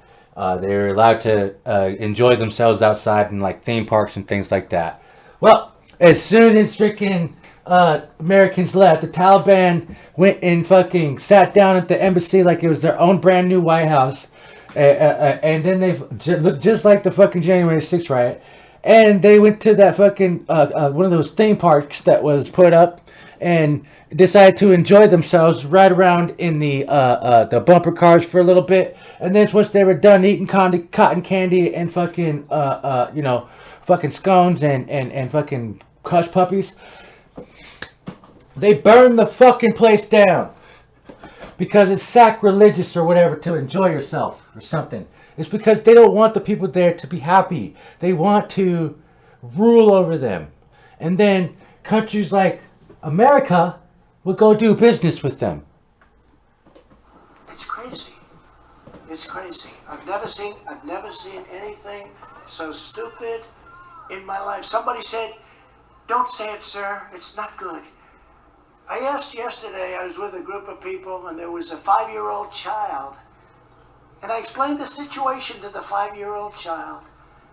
They said, "No, you shouldn't do that, sir, because the press won't like it." I said, "That's okay. I don't mind. The press doesn't like anything I do." They actually do like it, but they'll never. What do you explain to the child, that you want to bomb fucking terrorists? Dude. Well, that's okay. I don't mind. I'm just gonna fill this 5-year-old child's head with a whole bunch of scary ass shit. Never say it, okay? But I asked the child, "So what would you do after describing Would you leave the military until everything's out, including the civilians and Fuck.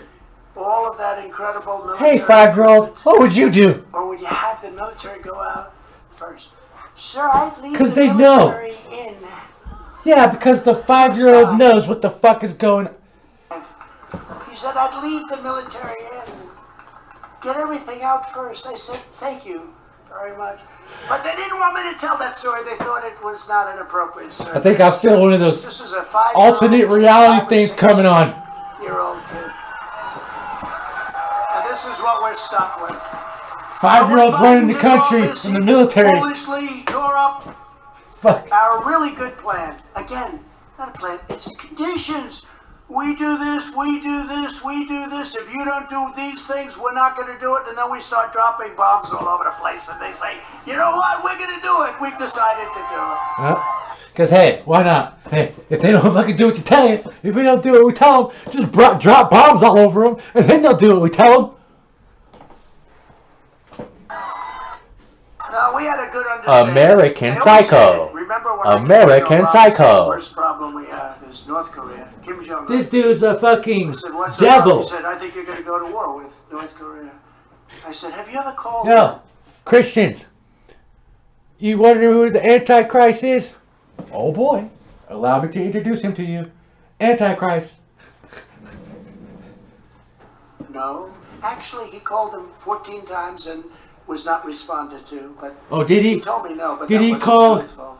Kim He Jong-un said, 14 times? Would you, you know, rather than nuclear war, wouldn't it be nice? Anyway, through a series of events, I did talk to him, and it was nasty at the beginning, remember? He said, we have a red button on my desk, and I said, I have a much bigger red button.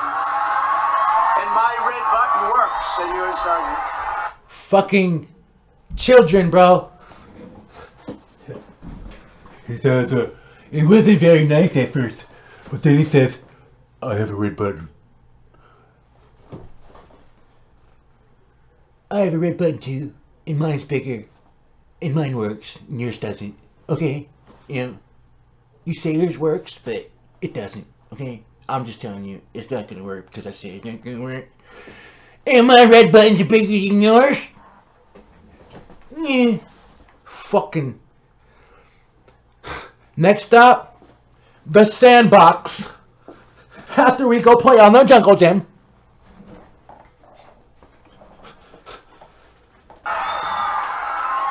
And anyway, it was very nasty, and then all of a sudden it became a love fest. It became great. All of a sudden it became a love fest. Went to North Korea, went to South Korea, went across.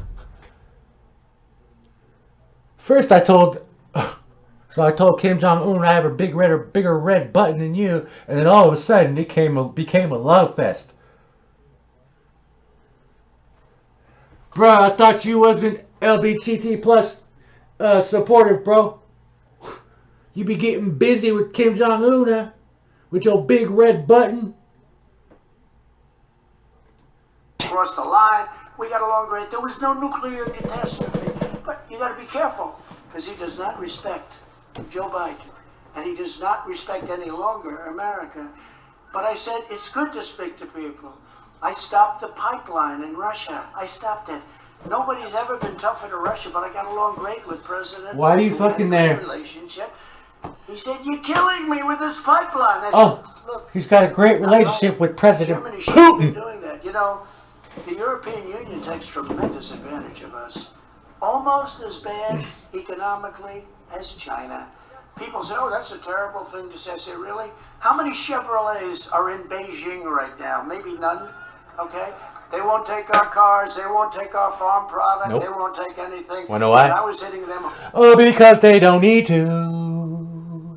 Why the fuck do they want your Chevrolets when they got fucking every car that we make? They got plenty of fucking vehicles to choose from. No thanks, we don't need your Chevys. We make all of your cars anyway.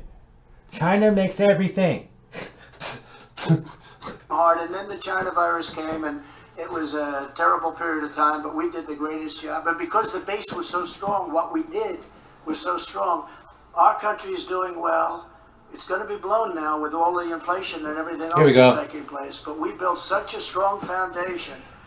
Okay, so we're talking about COVID now. that our country is doing great and other countries are doing horribly, horribly. Remember, they used to use anything to hit us. When we got hit, I closed it to China, closed it to Europe. He said they used anything to hit us. So he's portraying the COVID virus as some sort of an attack. They used anything to hit us. Anything to hit us, but they'd say in South Korea they're doing so well. South Korea is being decimated right now. India is doing so well. India is being decimated right now. We did a great job on that. The ventilators, the equipment that we got, the cupboards were all bare. Everything that we did. And dude, he said that his base was so strong that he handled the COVID thing so well and all this shit. But now since the Biden administration's coming and inflation's coming, you know, it's his fault the inflation. It's going to make everything go to shit because of the inflation. But then he says that they did hella well with the fucking ventilators and whatnot. Oh, we already saw, oh boy, admit to the fact that he didn't think the virus was anything big deal. He wouldn't even need a vaccine anyway. Dude is lying. Dude, the administration, the Trump administration was pushing for herd immunity because they think of us as cattle. It's kind of why you guys be taking a horse dewormer and thinking that that's like fucking supposed to kill or protect you from COVID, when actually it's a friggin' neurotoxin and you can kill yourself. It's stupid. But they think of people as cattle, so they were going to let us keep dying until the American species somehow, or American civilization somehow developed an immunity strong enough to combat COVID. If we survived. If we survived. Like, good thing we got him the fuck out. We would be so dead. then we developed a vaccine, 3 vaccines in 3 months, in 9 months. And actually, I'll tell you, it was 3 days less. 3 days less than 9 months. And it's great. And you know what? I believe totally in your freedoms. I do. You got to do what you have to do. But I recommend take the vaccines. I did it. It's good. Take the vaccines. But you got, no, that's okay. That's all right. You got your freedoms. But I have. Okay, that's proof right there. That's proof right there. He says, I made the vaccine in 3 months. Well, actually, it was 9 months. Well, actually, it was 3 days less than 9 months. And they're okay with that. He developed 3 vaccines. Yay! And I recommend you take the vaccine. Boo! You know, but I, you know, I respect your freedoms. Yay! The freedom to not wear a mask or take the vaccine. Even though you praise Donald Trump because he says he made the vaccine. But then you won't even take the fucking vaccine. Happen to take the vaccine. If it doesn't work, you'll be the first to know. If it doesn't work, you'll be the first to know. Bruh, I thought you made it. I thought you fucking developed the vaccine 3 days less than 9 months. Or what is it, 3 months? Whichever one it fucking was, you developed it. But you don't even know if it works. Your fucking people back here like the fact that you claim that you fucking made 3 vaccines, even though you didn't. It was actually fucking, I looked it up, we'll find it, well, I'll show it to you. And, but then they boo to taking the vaccine. And then you say, well, you know, you tell them, like, hey, I respect you got to protect and maintain your freedom to not take the vaccine. And to spread the virus because you don't want to wear a mask either. Because you're all selfish individuals, so you got to protect that freedom to be selfish. But I recommend taking the vaccine. I said it. And then I'll let you know if it works or not. Because I don't know if it works, even though I fucking made it. There's so much stupid in less than fucking 5 seconds. I'll call up Alabama and say, hey, you know what? But it is working. But you do have your freedoms. You have to maintain that. You have to maintain your freedoms. And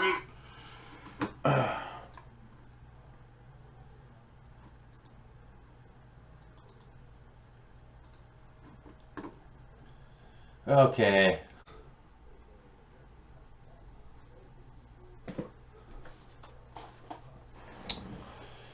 Oh, fuck, you can't see the screen. Ah, man. Oh, yeah, you can look this up. You can look up U.S. total COVID cases, and it'll tell you what the total cases are. And he said that he had a strong base. The strong base of denying the fucking COVID reality, denying the fact that, and just saying it's gonna go away. It's gonna go away. That was how strong his base was. So he said that U.S. is doing better than in India and what was it, South Korea? India and South Korea are being decimated.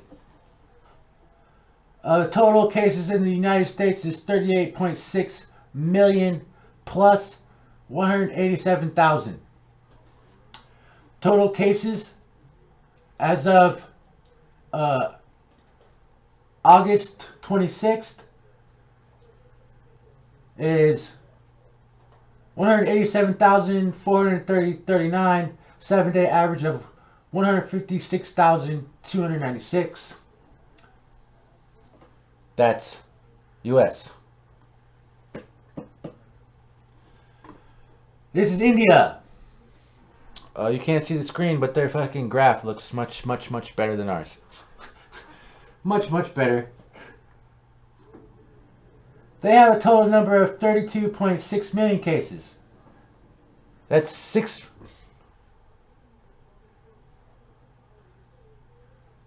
million less than us? They're doing better. And they have 46,164 cases, and as of August 25th, and a 7-day average of 33,100 or 753. That's better than the U.S.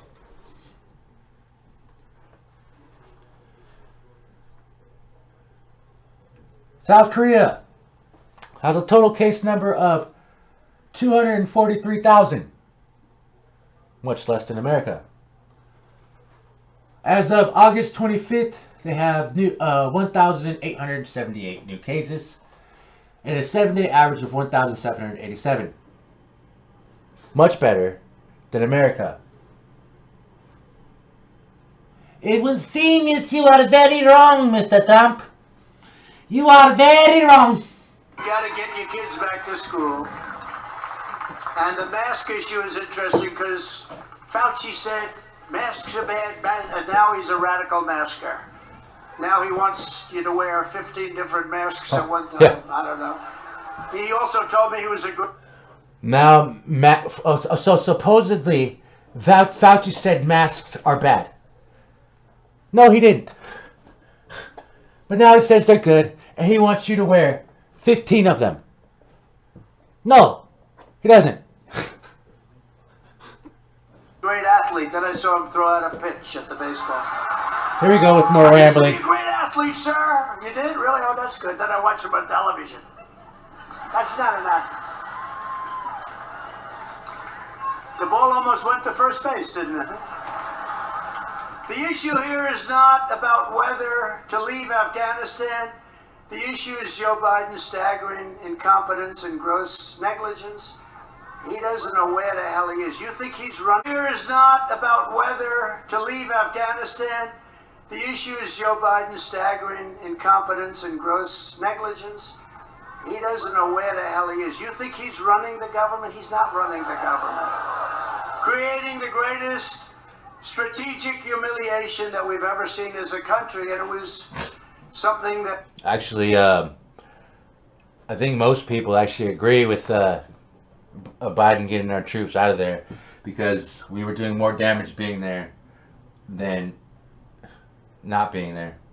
We should have stopped, and the general should have done something. They should have done something. They should have talked to him and said, look, Commander-in-Chief, but you just couldn't have done that. If he had if he just moved the people out, he should have done it, and he should have done it first.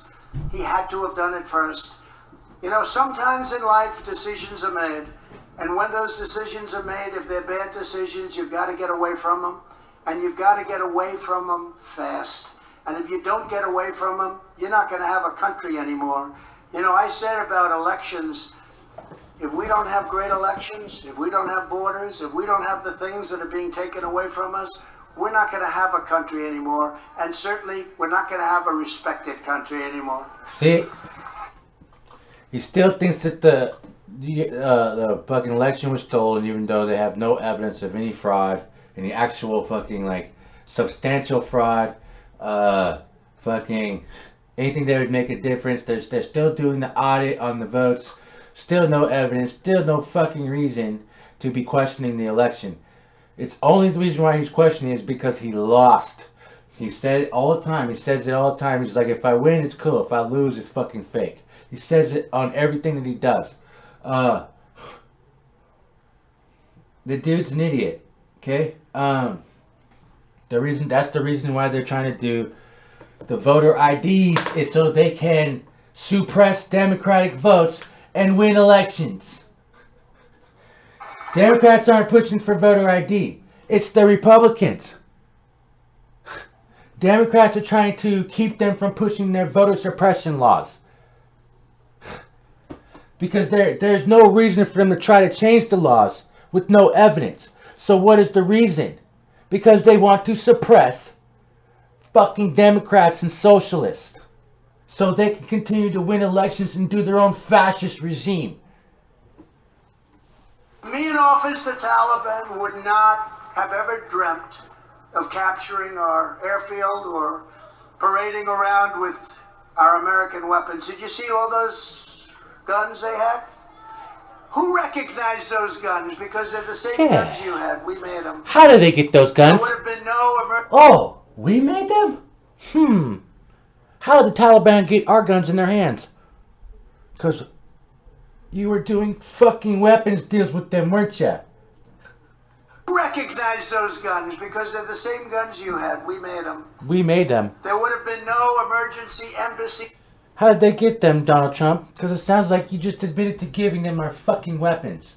Evacuation and no taking down of our flag. They took down our flag because we would have established clear lines that the Taliban would have never dared to cross. Yeah, you would just bomb them. The problem with Biden is that our enemies are not afraid of him. They don't respect him. Our adversaries and our allies no longer trust him. Remember what I said? He likes to rule with fear. That's what he thinks commands respect, is fear. They can't trust him any longer.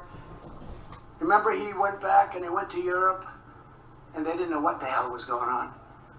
And they said, we're back, we're back. In other words, we're back. Now you can continue to take advantage of us. Because Europe took advantage of us with NATO like nobody ever. You know, I got Europe to pay $430 billion. Okay. Toward NATO. What is NATO?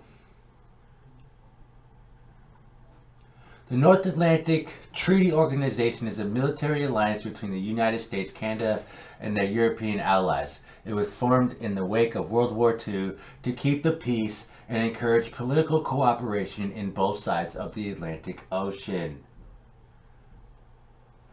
Peace deals. Donald Trump doesn't want peace. He wants people to be afraid of him. And some of them were totally delinquent.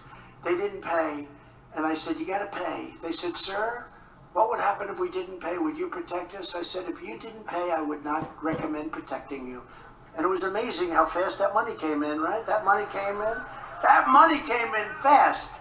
430. It started off with 130 billion, not million, billion. And then 430 billion came in very quickly. We did a lot of good things with South Korea. I said, we protect you for nothing. You've got to pay. Listen. You're a rich country. You make the boats. You make all our television sets, which you took from us. Thank you very much. You make so many cars for us. You got to pay. And they agreed. And they paid billions. billions of dollars at my request. It wasn't that easy. It took a little while, like about 2 days. They agreed to pay billions of dollars. Billions of dollars. And then I said, look, next year, wait till after the election, but you're going to have to pay at least $5 billion. No, we will not pay. I said, yes, you will pay. We have 32,000 soldiers in South Korea. He said, no, President.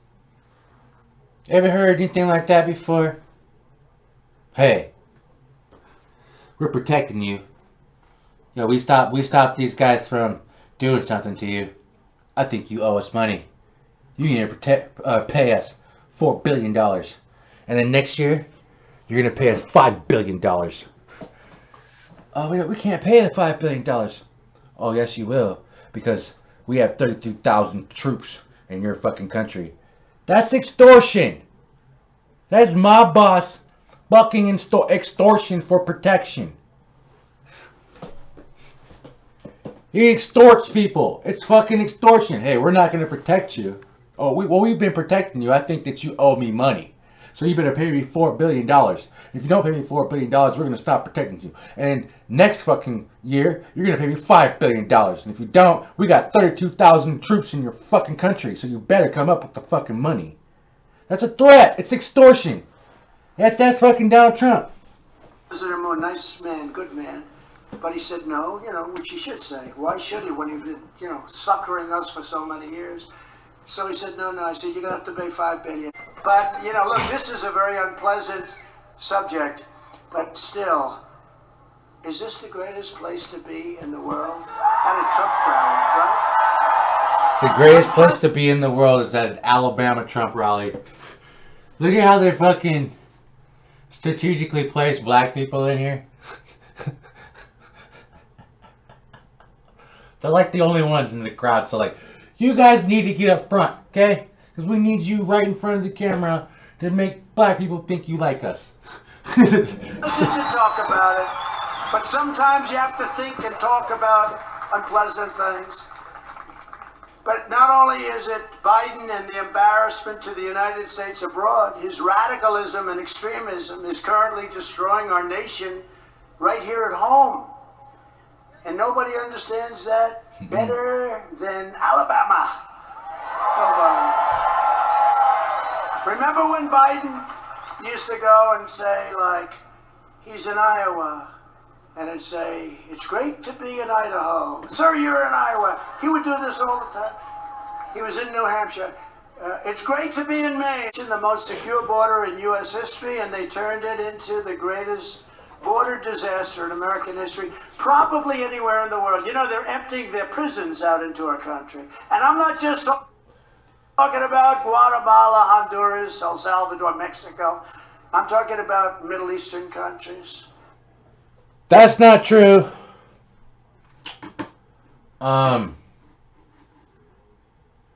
So, actually here in America, lots of states are emptying out prisons due to COVID. Texas is one of them. California is one of them. Mexico.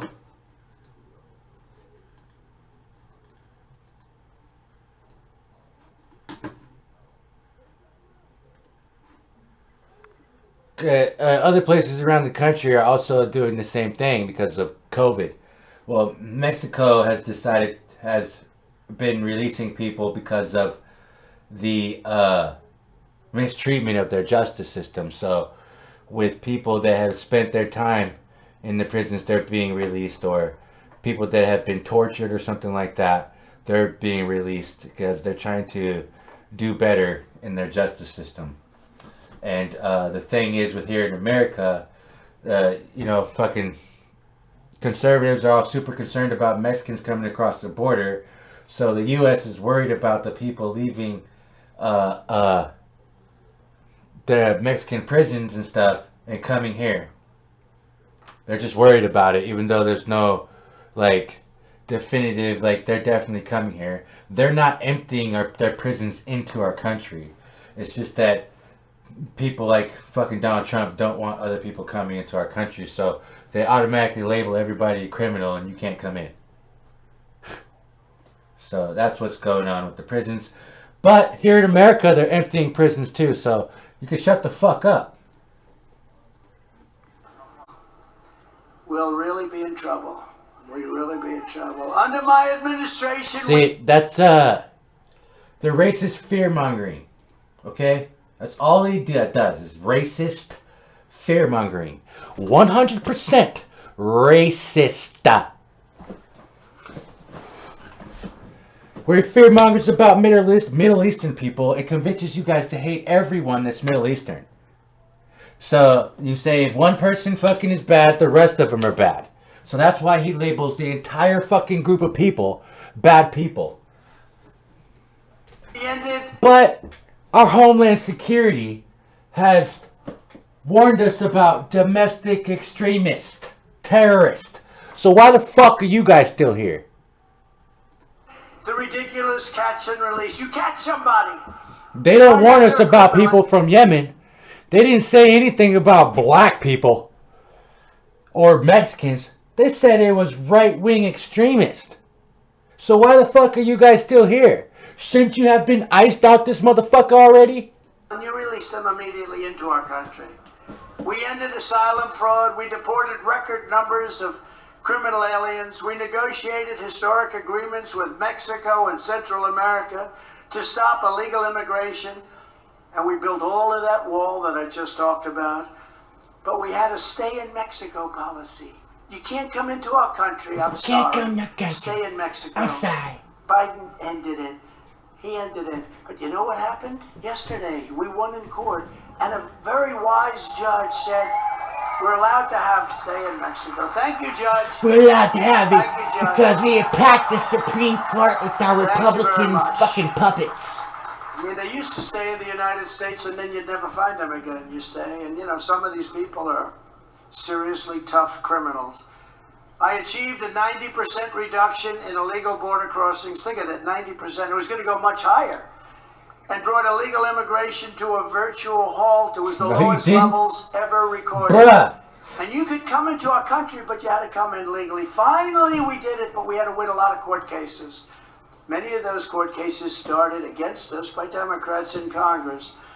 Under the Trump administration, our message was clear. If you try to come here illegally, you will be caught, you will be detained, and you will be immediately sent back home where you belong. And then we will bomb your country. And when people heard that, and they hear it, they're genius, it's genius. When people heard that, and then they saw the results, because it was at games, it was happening, they never came. They stopped. Remember at the beginning with the caravans? We ended the caravans, but now the caravans are back at a level that nobody's ever seen. Bigger, stronger, more powerful. It's a disgrace. Now the radical left Democrats have surrendered our sovereignty to the coyotes and drug cartels, child smugglers, human traffickers, and they usually traffic in women. Yeah, let's not talk about how your base loves fucking children. Let's not talk about how Matt Gaetz is fitting to go to prison. Let's not talk about how you got two more fucking high up there fucking Republicans being investigated for fucking child fucking sex and shit. Dude, it's you guys.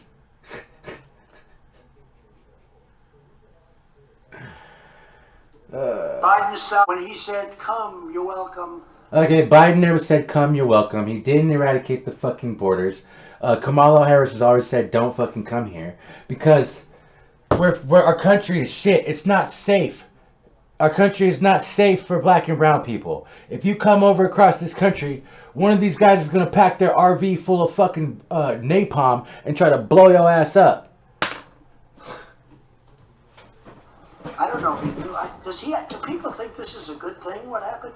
They're destroying our country. It's just lying. They're destroying last month alone, Border Patrol, who we love. It's like, let's not freaking talk about the fact that you guys just left. You guys like stepped out of the fucking immigration or the border facilities. Like, and as soon as the door closes, you turned around with your cameras and started blaming Biden for the situation. Like, as soon as you stepped out. Ended a mind-boggling 210,000 illegal border crossers. You can multiply that times 6, 7, 8, or 9. Which one? Of the people that come in without getting caught. They say you can use numbers like that. Does that fucking make sense? Numbers are getting away, and historic numbers are coming from outside Mexico and you can multiply it by 6, 7, 8, 9, however you fucking want. And then that's what's happening. They say you can do numbers like that. Who's they, bro? Nobody's saying you can do numbers like that. From every corner all over the world. A lot of them coming in from the Middle East. At this rate, millions of illegal aliens will cross our border just this year alone. Millions of people. Many of these people are hardened millions upon millions. Murderers. See? That's where you guys label black and brown people murderers and criminals. Many of these people are letting millions of people into our country, and many of these people are fucking hardened criminals, murderers, drug dealers, cartel members, child traffickers, and fucking everything horrific you can fucking think of. Because they fearmonger about black and brown people as they do the shit. These guys will be like taking the money out of your pockets as they blame it on black and brown people. They'll look you dead in your eyes as they're removing the dollars from your fucking your jeans and be like, it's Antifa.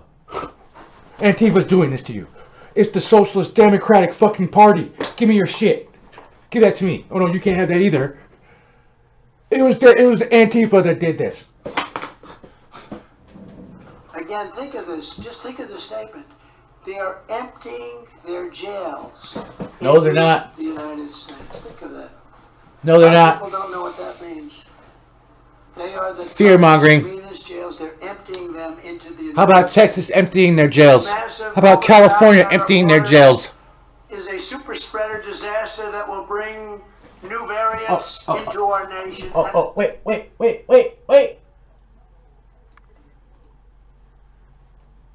Think of the statement. They are emptying their jails into the United States. Think of that. A lot of people don't know what that means. Wait. They are the toughest, meanest jails. They're emptying them into the United States. Fear-mongering. This massive overcrowding on our border is a super spreader disaster that will bring new variants into our nation. And honestly, far worse than variants. Far worse. This massive spreader event at our border is going to bring new variants because it's the Mexicans bringing COVID over. You mean it's not all these motherfuckers back here that refuse to get vaccinated, refuse to fucking wear a mask? Where's the masks in this fucking super spreader?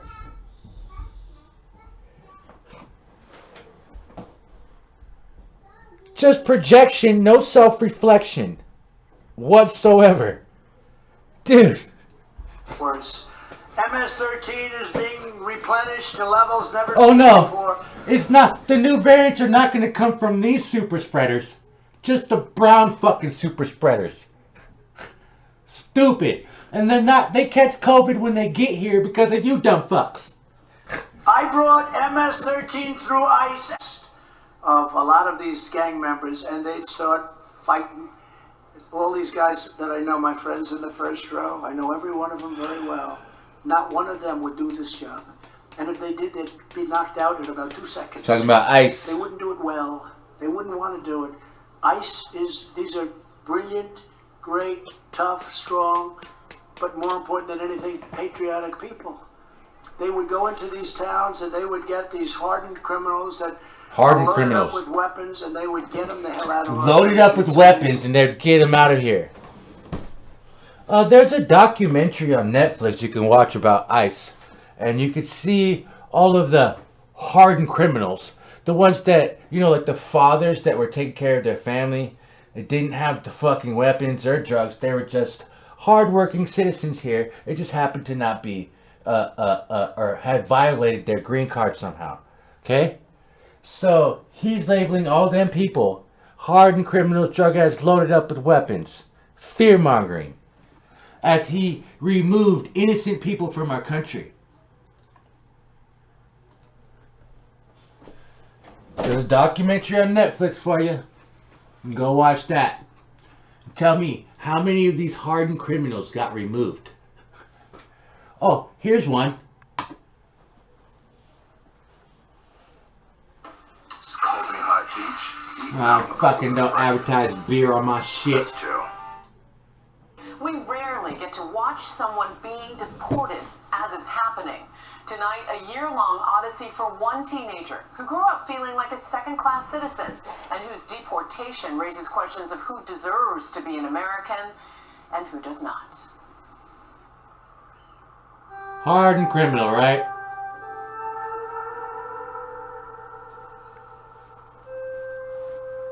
In small-town Georgia, Brandon Salinas had an all-American childhood.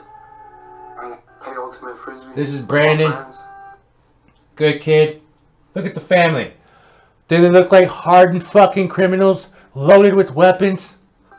What kind of little boy was he? That's fucking the right wing's deal. You guys are the fucking ones loaded up with weapons and being criminals. The Homeland Security has warned the rest of us about you.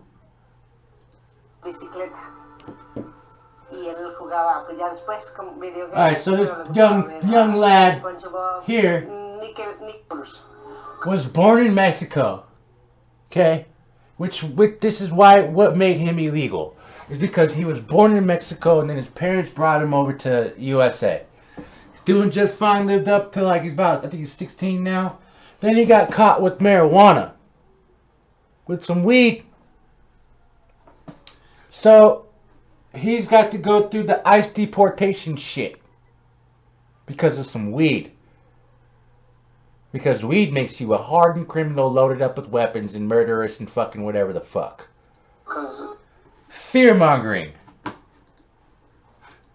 Lying ass fucking white supremacist. Fear-mongering.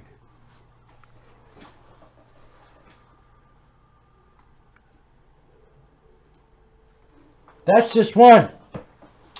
You can go ahead and watch the documentary yourself and then check every fucking family that got deported. And then tell me if they were all criminal, hardened criminals loaded with weapons and drugs and trafficking children. You can't. Because this motherfucker would deport people for being late to a court date. Where ICE would be sitting outside in front of the freaking courtroom and remove you from the country. Matter of fact, parents would be picking up their kids off their school bus and ICE would come up and snatch their fucking parents away from them as they were getting out from school for minor violations, not criminals at all. There were people in ICE that didn't want to do the job because they were trying to make them do things to people that weren't criminals. See, lots of people get into law enforcement to actually do law enforcement, like be legitimate fucking heroes and be legitimate good people. And they don't want to remove people that don't need to be removed. Like if you just smoke some weed, you ain't that fucking, you're not a priority. But Donald Trump made every Mexican on the fucking planet priority. Didn't matter what you did. Well, they wouldn't want to do it. But then when he gets up into these crowds, he tells them they're all fucking drug addicts loaded with weapons. Because he fear-mongers. Because he's a racist. These are like they play out the same playbook that racists have been playing off since the day one, dude. You just keep trying to say it differently, but you don't change the play. Great, tough, strong, but more important than anything, patriotic people. They would go into these towns and they would get these hardened criminals that are loaded up with weapons and they would get them the hell out of our country. It's amazing what they did for us. And now they're being treated horribly by this administration. Joe Biden has functionally abandoned ICE, shut down interior enforcement, and turned our nation into a giant sanctuary for dangerous criminals. Oh yeah? They're all dangerous criminals? Sanctuary for dangerous criminals? Bruh, Homeland Security warned us about you guys being the dangerous criminals. It should be a sanctuary for law-abiding Americans, not this is your sanctuary. You are the dangerous criminals. Aliens. Under my administration, we found the gang members, drug dealers, and various MS-13 killers. That's right. And we kicked Whirly. I mean, You fucking did. we knocked them out so fast. Nobody could believe it. Thousands a year. Yeah. And we quickly deported them. Thousands of people a year. That's how shitty of a person this guy is. Or we put them behind bars where they belong. Sometimes they were so evil, so vicious, we didn't want to take a chance on bringing them back. Oh, they're evil, so vicious. Countries. And their countries didn't want them, you know. You know that story. I've told that story. When I came in, we'd catch these people and Border Patrol, ICE, I'd meet with the top people. They're incredible people. They'd say, sir, they won't take the people. I said, what do you mean they won't take them? They don't want them back. They don't want the gang members back. They don't want the killers back. They won't take them back. Alright, so since we're on border, Tucker Carlson. Hey, buddy. Tucker Carlson recently did a tour with Viktor Orban, totalitarian dictator of Hungary, on border control. They talk about border control. You see, Tucker Carlson here thinks that the Democratic Party is trying to let black and brown people in here to boost the Democratic vote. Because people like Tucker Carlson think all black and brown people are Democratic. So, he wants to have more enforcement on border control and basically use force doing it. He also wants Tucker Carlson. Tonight we're coming to you from Budapest. Liberalism. Earlier this week we traveled to the southern tip of Hungary along the Serbian border. It was at that spot 6 years ago that hundreds of thousands... He wants neoliberalism, which is fucking look it up.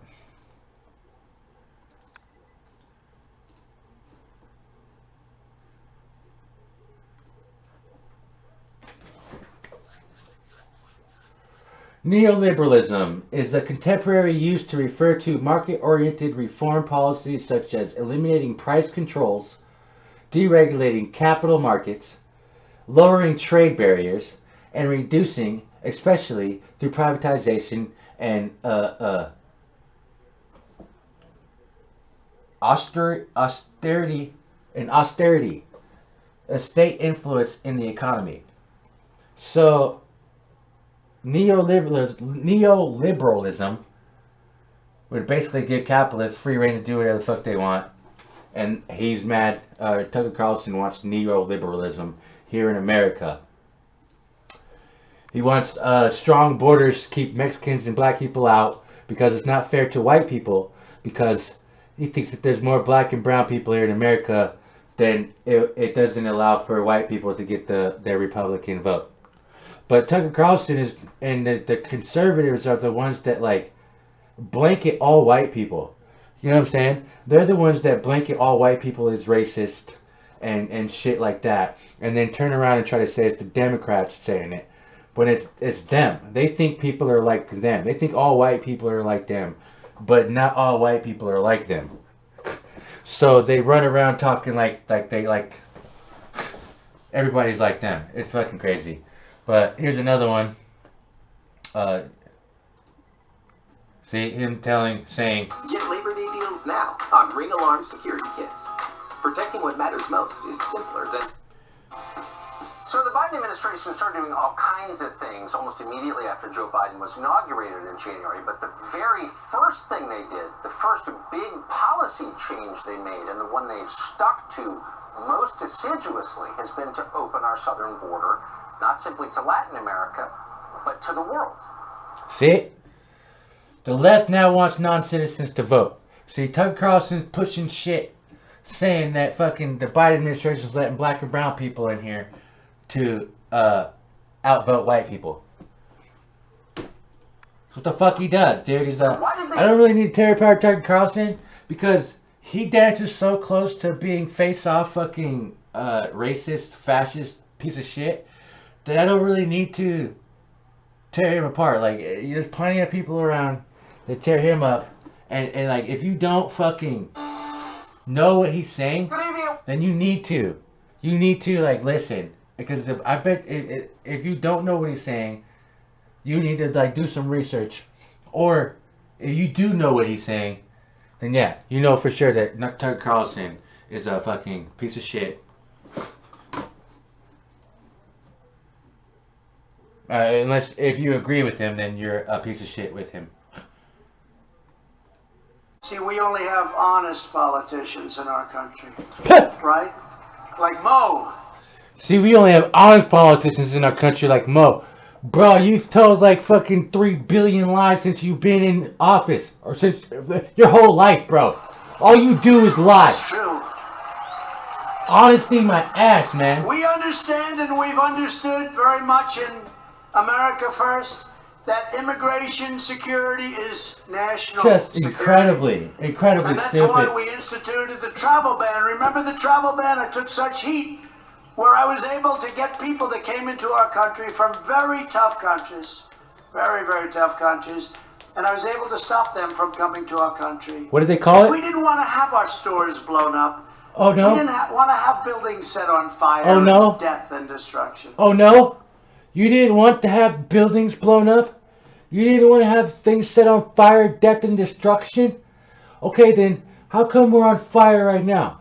How come your fucking boys brought 6 bombs to the U.S. Capitol? What's up with the fucking blowing shit up all the time? What about old boy that showed up at the U.S. Capitol like a couple days ago claiming he had a bomb in the back of his truck? That's your people, dude. But you don't want your shit blown up?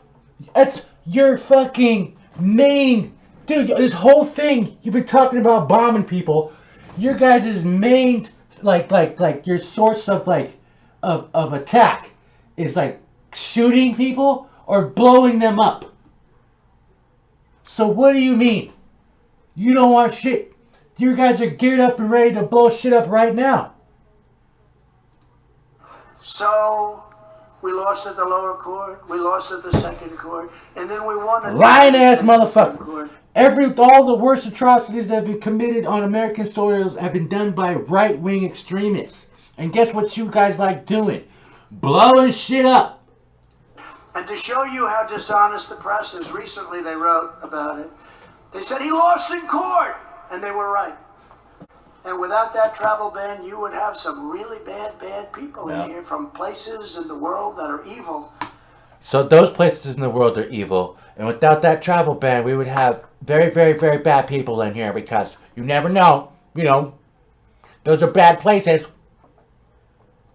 It's fear-mongering, dude. And he says it's a travel ban even though it affects Muslims or Islamic faith and shit like that. It affects Middle Eastern people. Okay? But it's a travel ban. It just happens to be against people from the Middle East because they come from evil places. So they're evil people. And we don't want evil people in our country.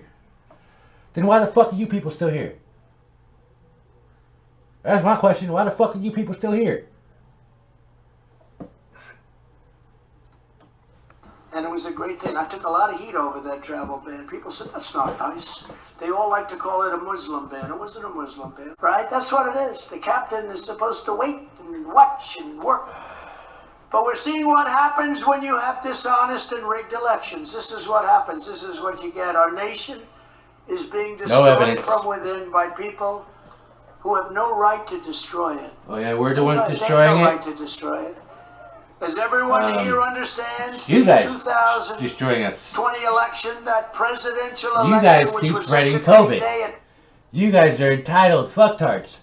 Don't want to take a vaccine. This guy's making bombs in his fucking garage. Bet.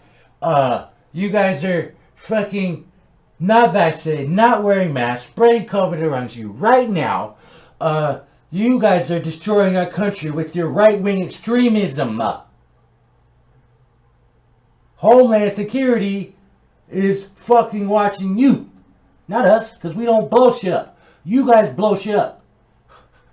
You guys commit massacres and go fucking shoot up synagogues and places of worship. Like you guys are anti-Semitic. fucking, you don't like the Jews, you be Nazis. So anybody who ain't fucking evangelical Christian catches a bullet or a bomb.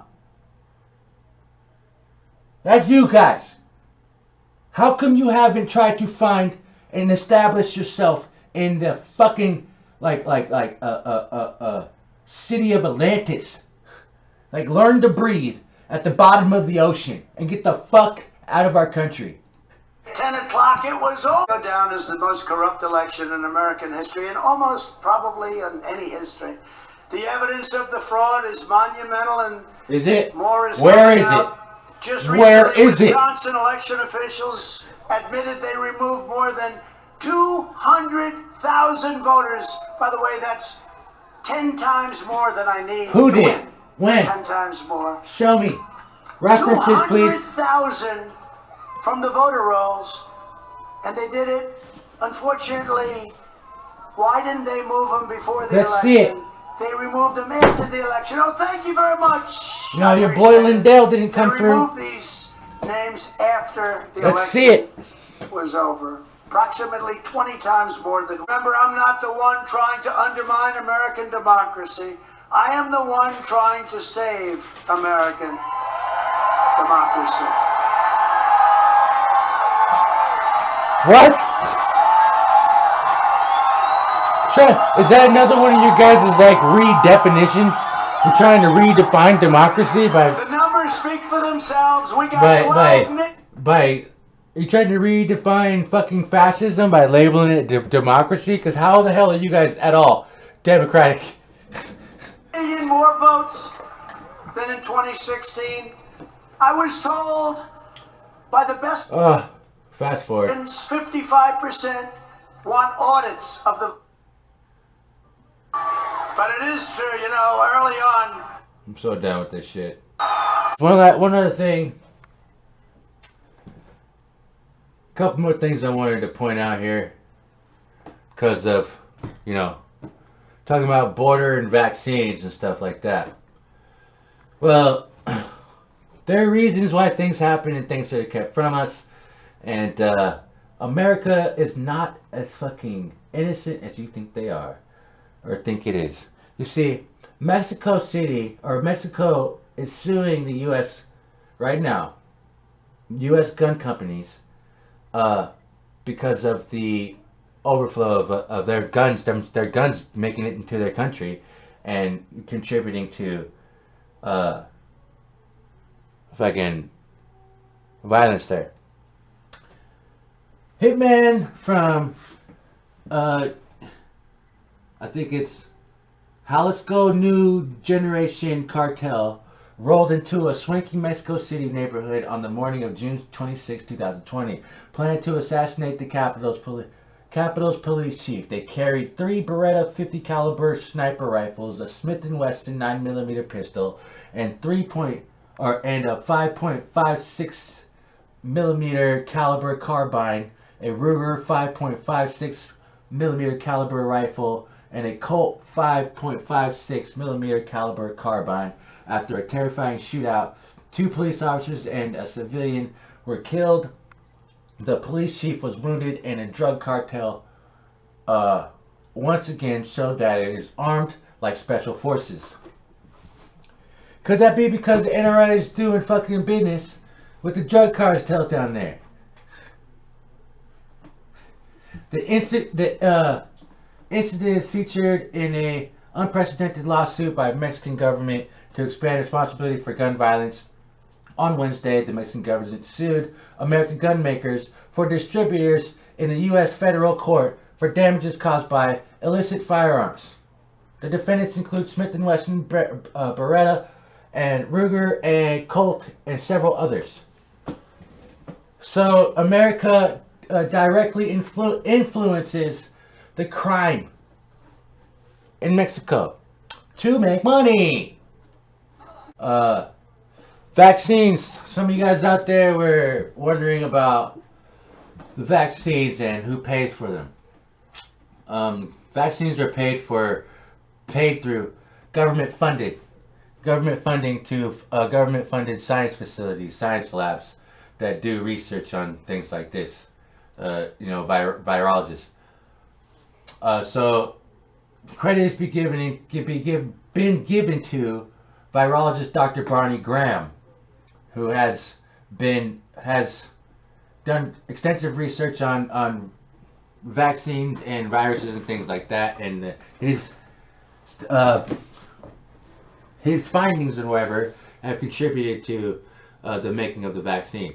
But he's not the only one that has worked on it. Scientists from all around the world have worked on it, and federal funding is what paid for it.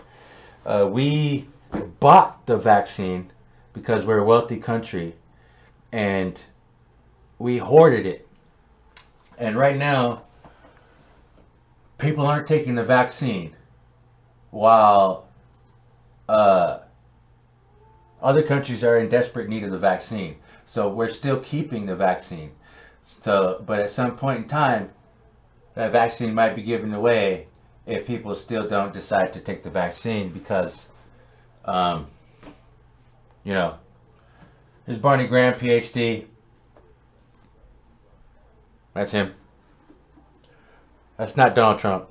Donald Trump didn't make the fucking vaccines.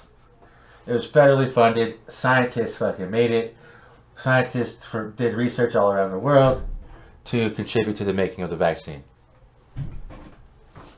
But Trump wants credit.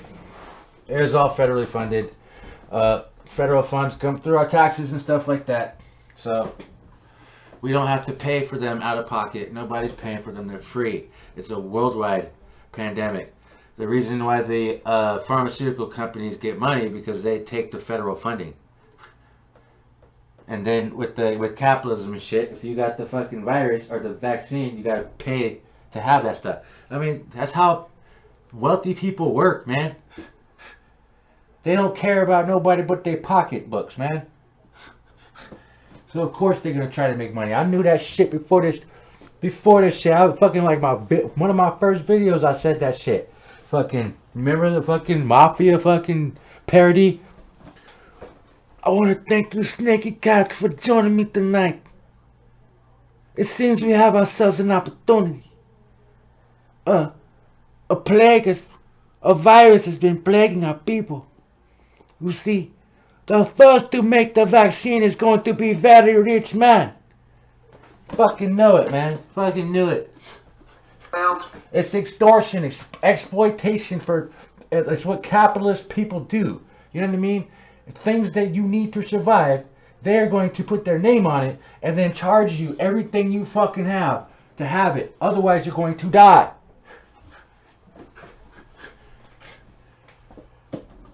Okay. I think I'm done. Alright, so there's a few other things I need to put in here.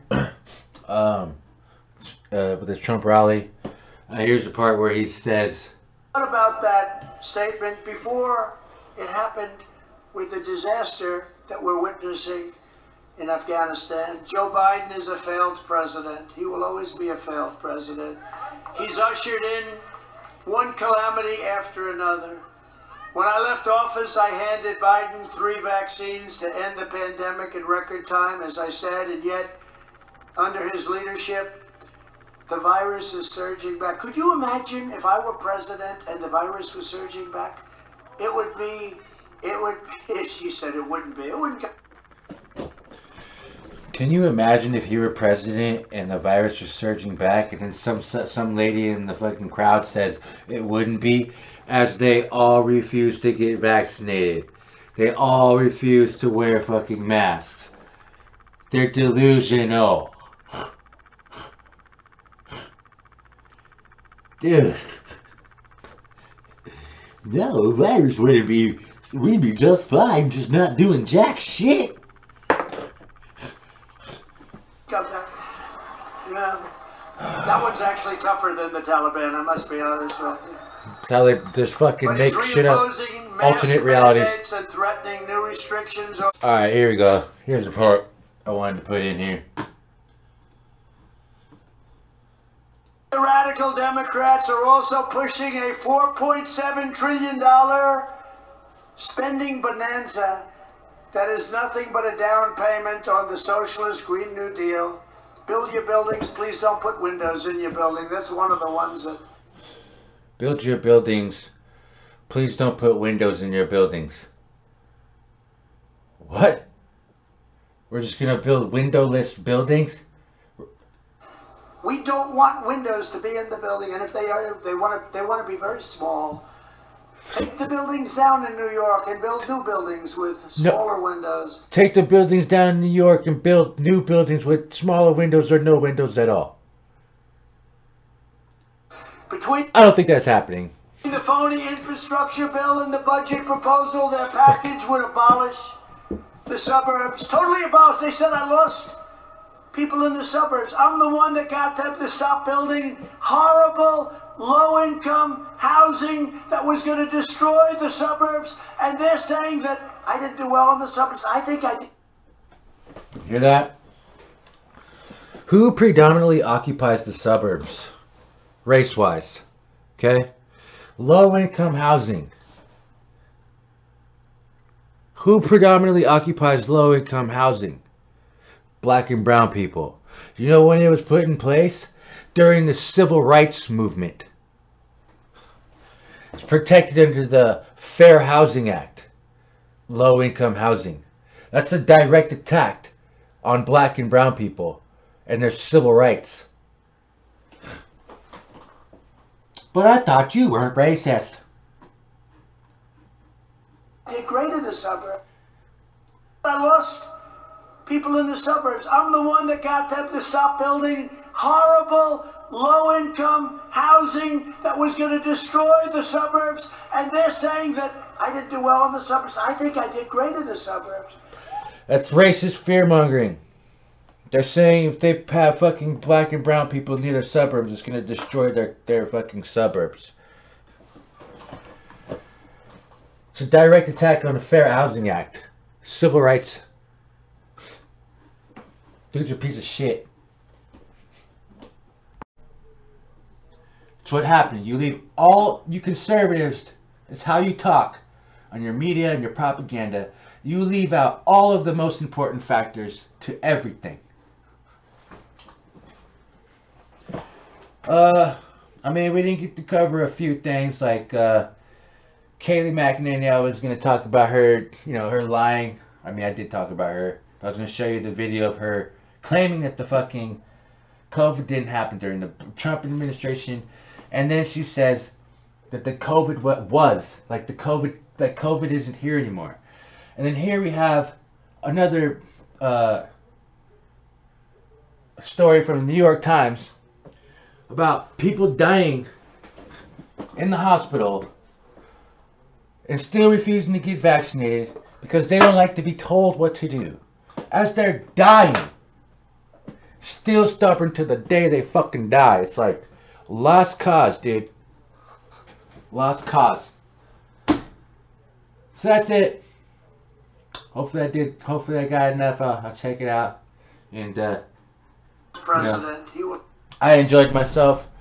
I enjoy very much tearing this fuckhead to shreds because they're not at all nice people. They don't deserve my kindness. You know what I mean? It's not like they're trying to be kind to me. They're trying to remove my means of vote and try to spread the virus like it's nobody's business, like it's hotcakes. They don't care about my life or my well-being whatsoever. So I do not care if I have insulted you. Okay? I don't want you to die, but you guys are killing yourselves on purpose, so don't know what to say. Try to ask you to stop, but you don't like people telling you what to do, so you're gonna go jump in the fire because I asked you not to jump in the fire. That's stupid, but hey, what do? Can't fix stupid. So that's it. I love you. You know, you real people out there, I love the rest of you guys too. I love you because you're human. Okay? But I don't like you conservatives. Don't like you. Don't want to hang out with you. You know what I mean? I just want to get you to stop ruining everything. You know what I mean? How about you just, like, go sit down somewhere and just reap the benefits from what we do for you. Okay? It's for your good. You're fucking. It's in your best interest. Trust me. But yeah, I love you. I hope you enjoyed it. I hope that you guys are, you know, open to learning and open-minded and been paying attention to stuff. I hope you learned some stuff in here, and you know, some things that have been clarified for you. Maybe some things you're worried about, like inflation, or what NATO was, or the prisoner release, or all the stupid lies this guy keeps telling you, and then in the same fucking rally tries to say, "Oh, we are honest politicians."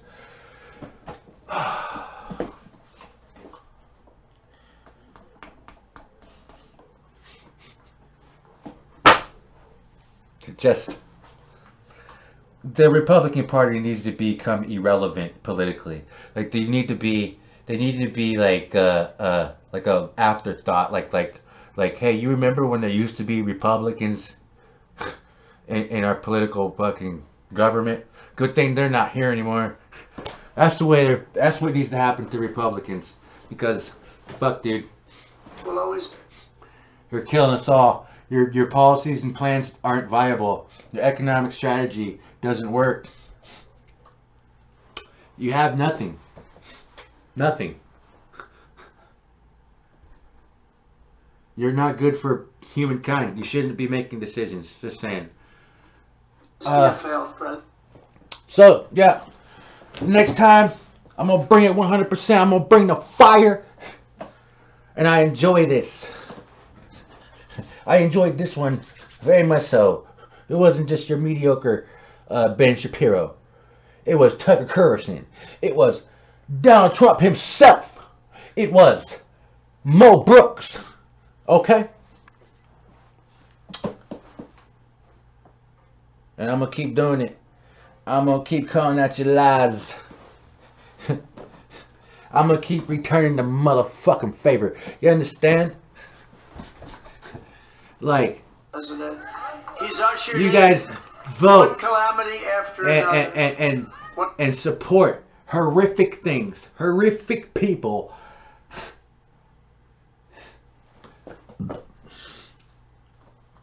I am not worried. I'm not at all like sorry for calling you stupid, because you try to kill me. You actively make my life fucking worse. On purpose. So, hey. When I left off. Good. We let these gonna do everything we can to make sure you guys take a seat. And trust me, there's more of us than there is you. There's more of us inside of your crew. Bet you there is. There's more of us inside your base. Because there's this thing that people do where they're like, you know, they don't want to lose their friend base, or they're scared. Scared to stand alone against the fucking tide. So they'll stay silent. Maybe vote silently, but then tell you that they voted Republican. But they're with you.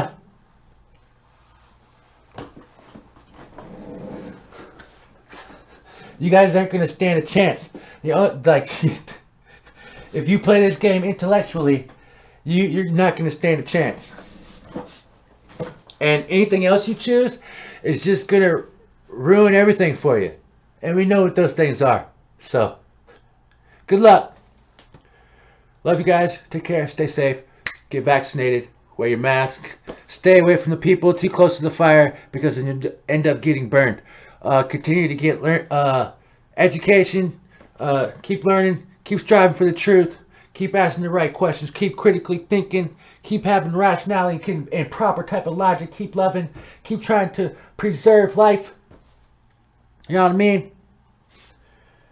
Keep being superheroes out there. Alright?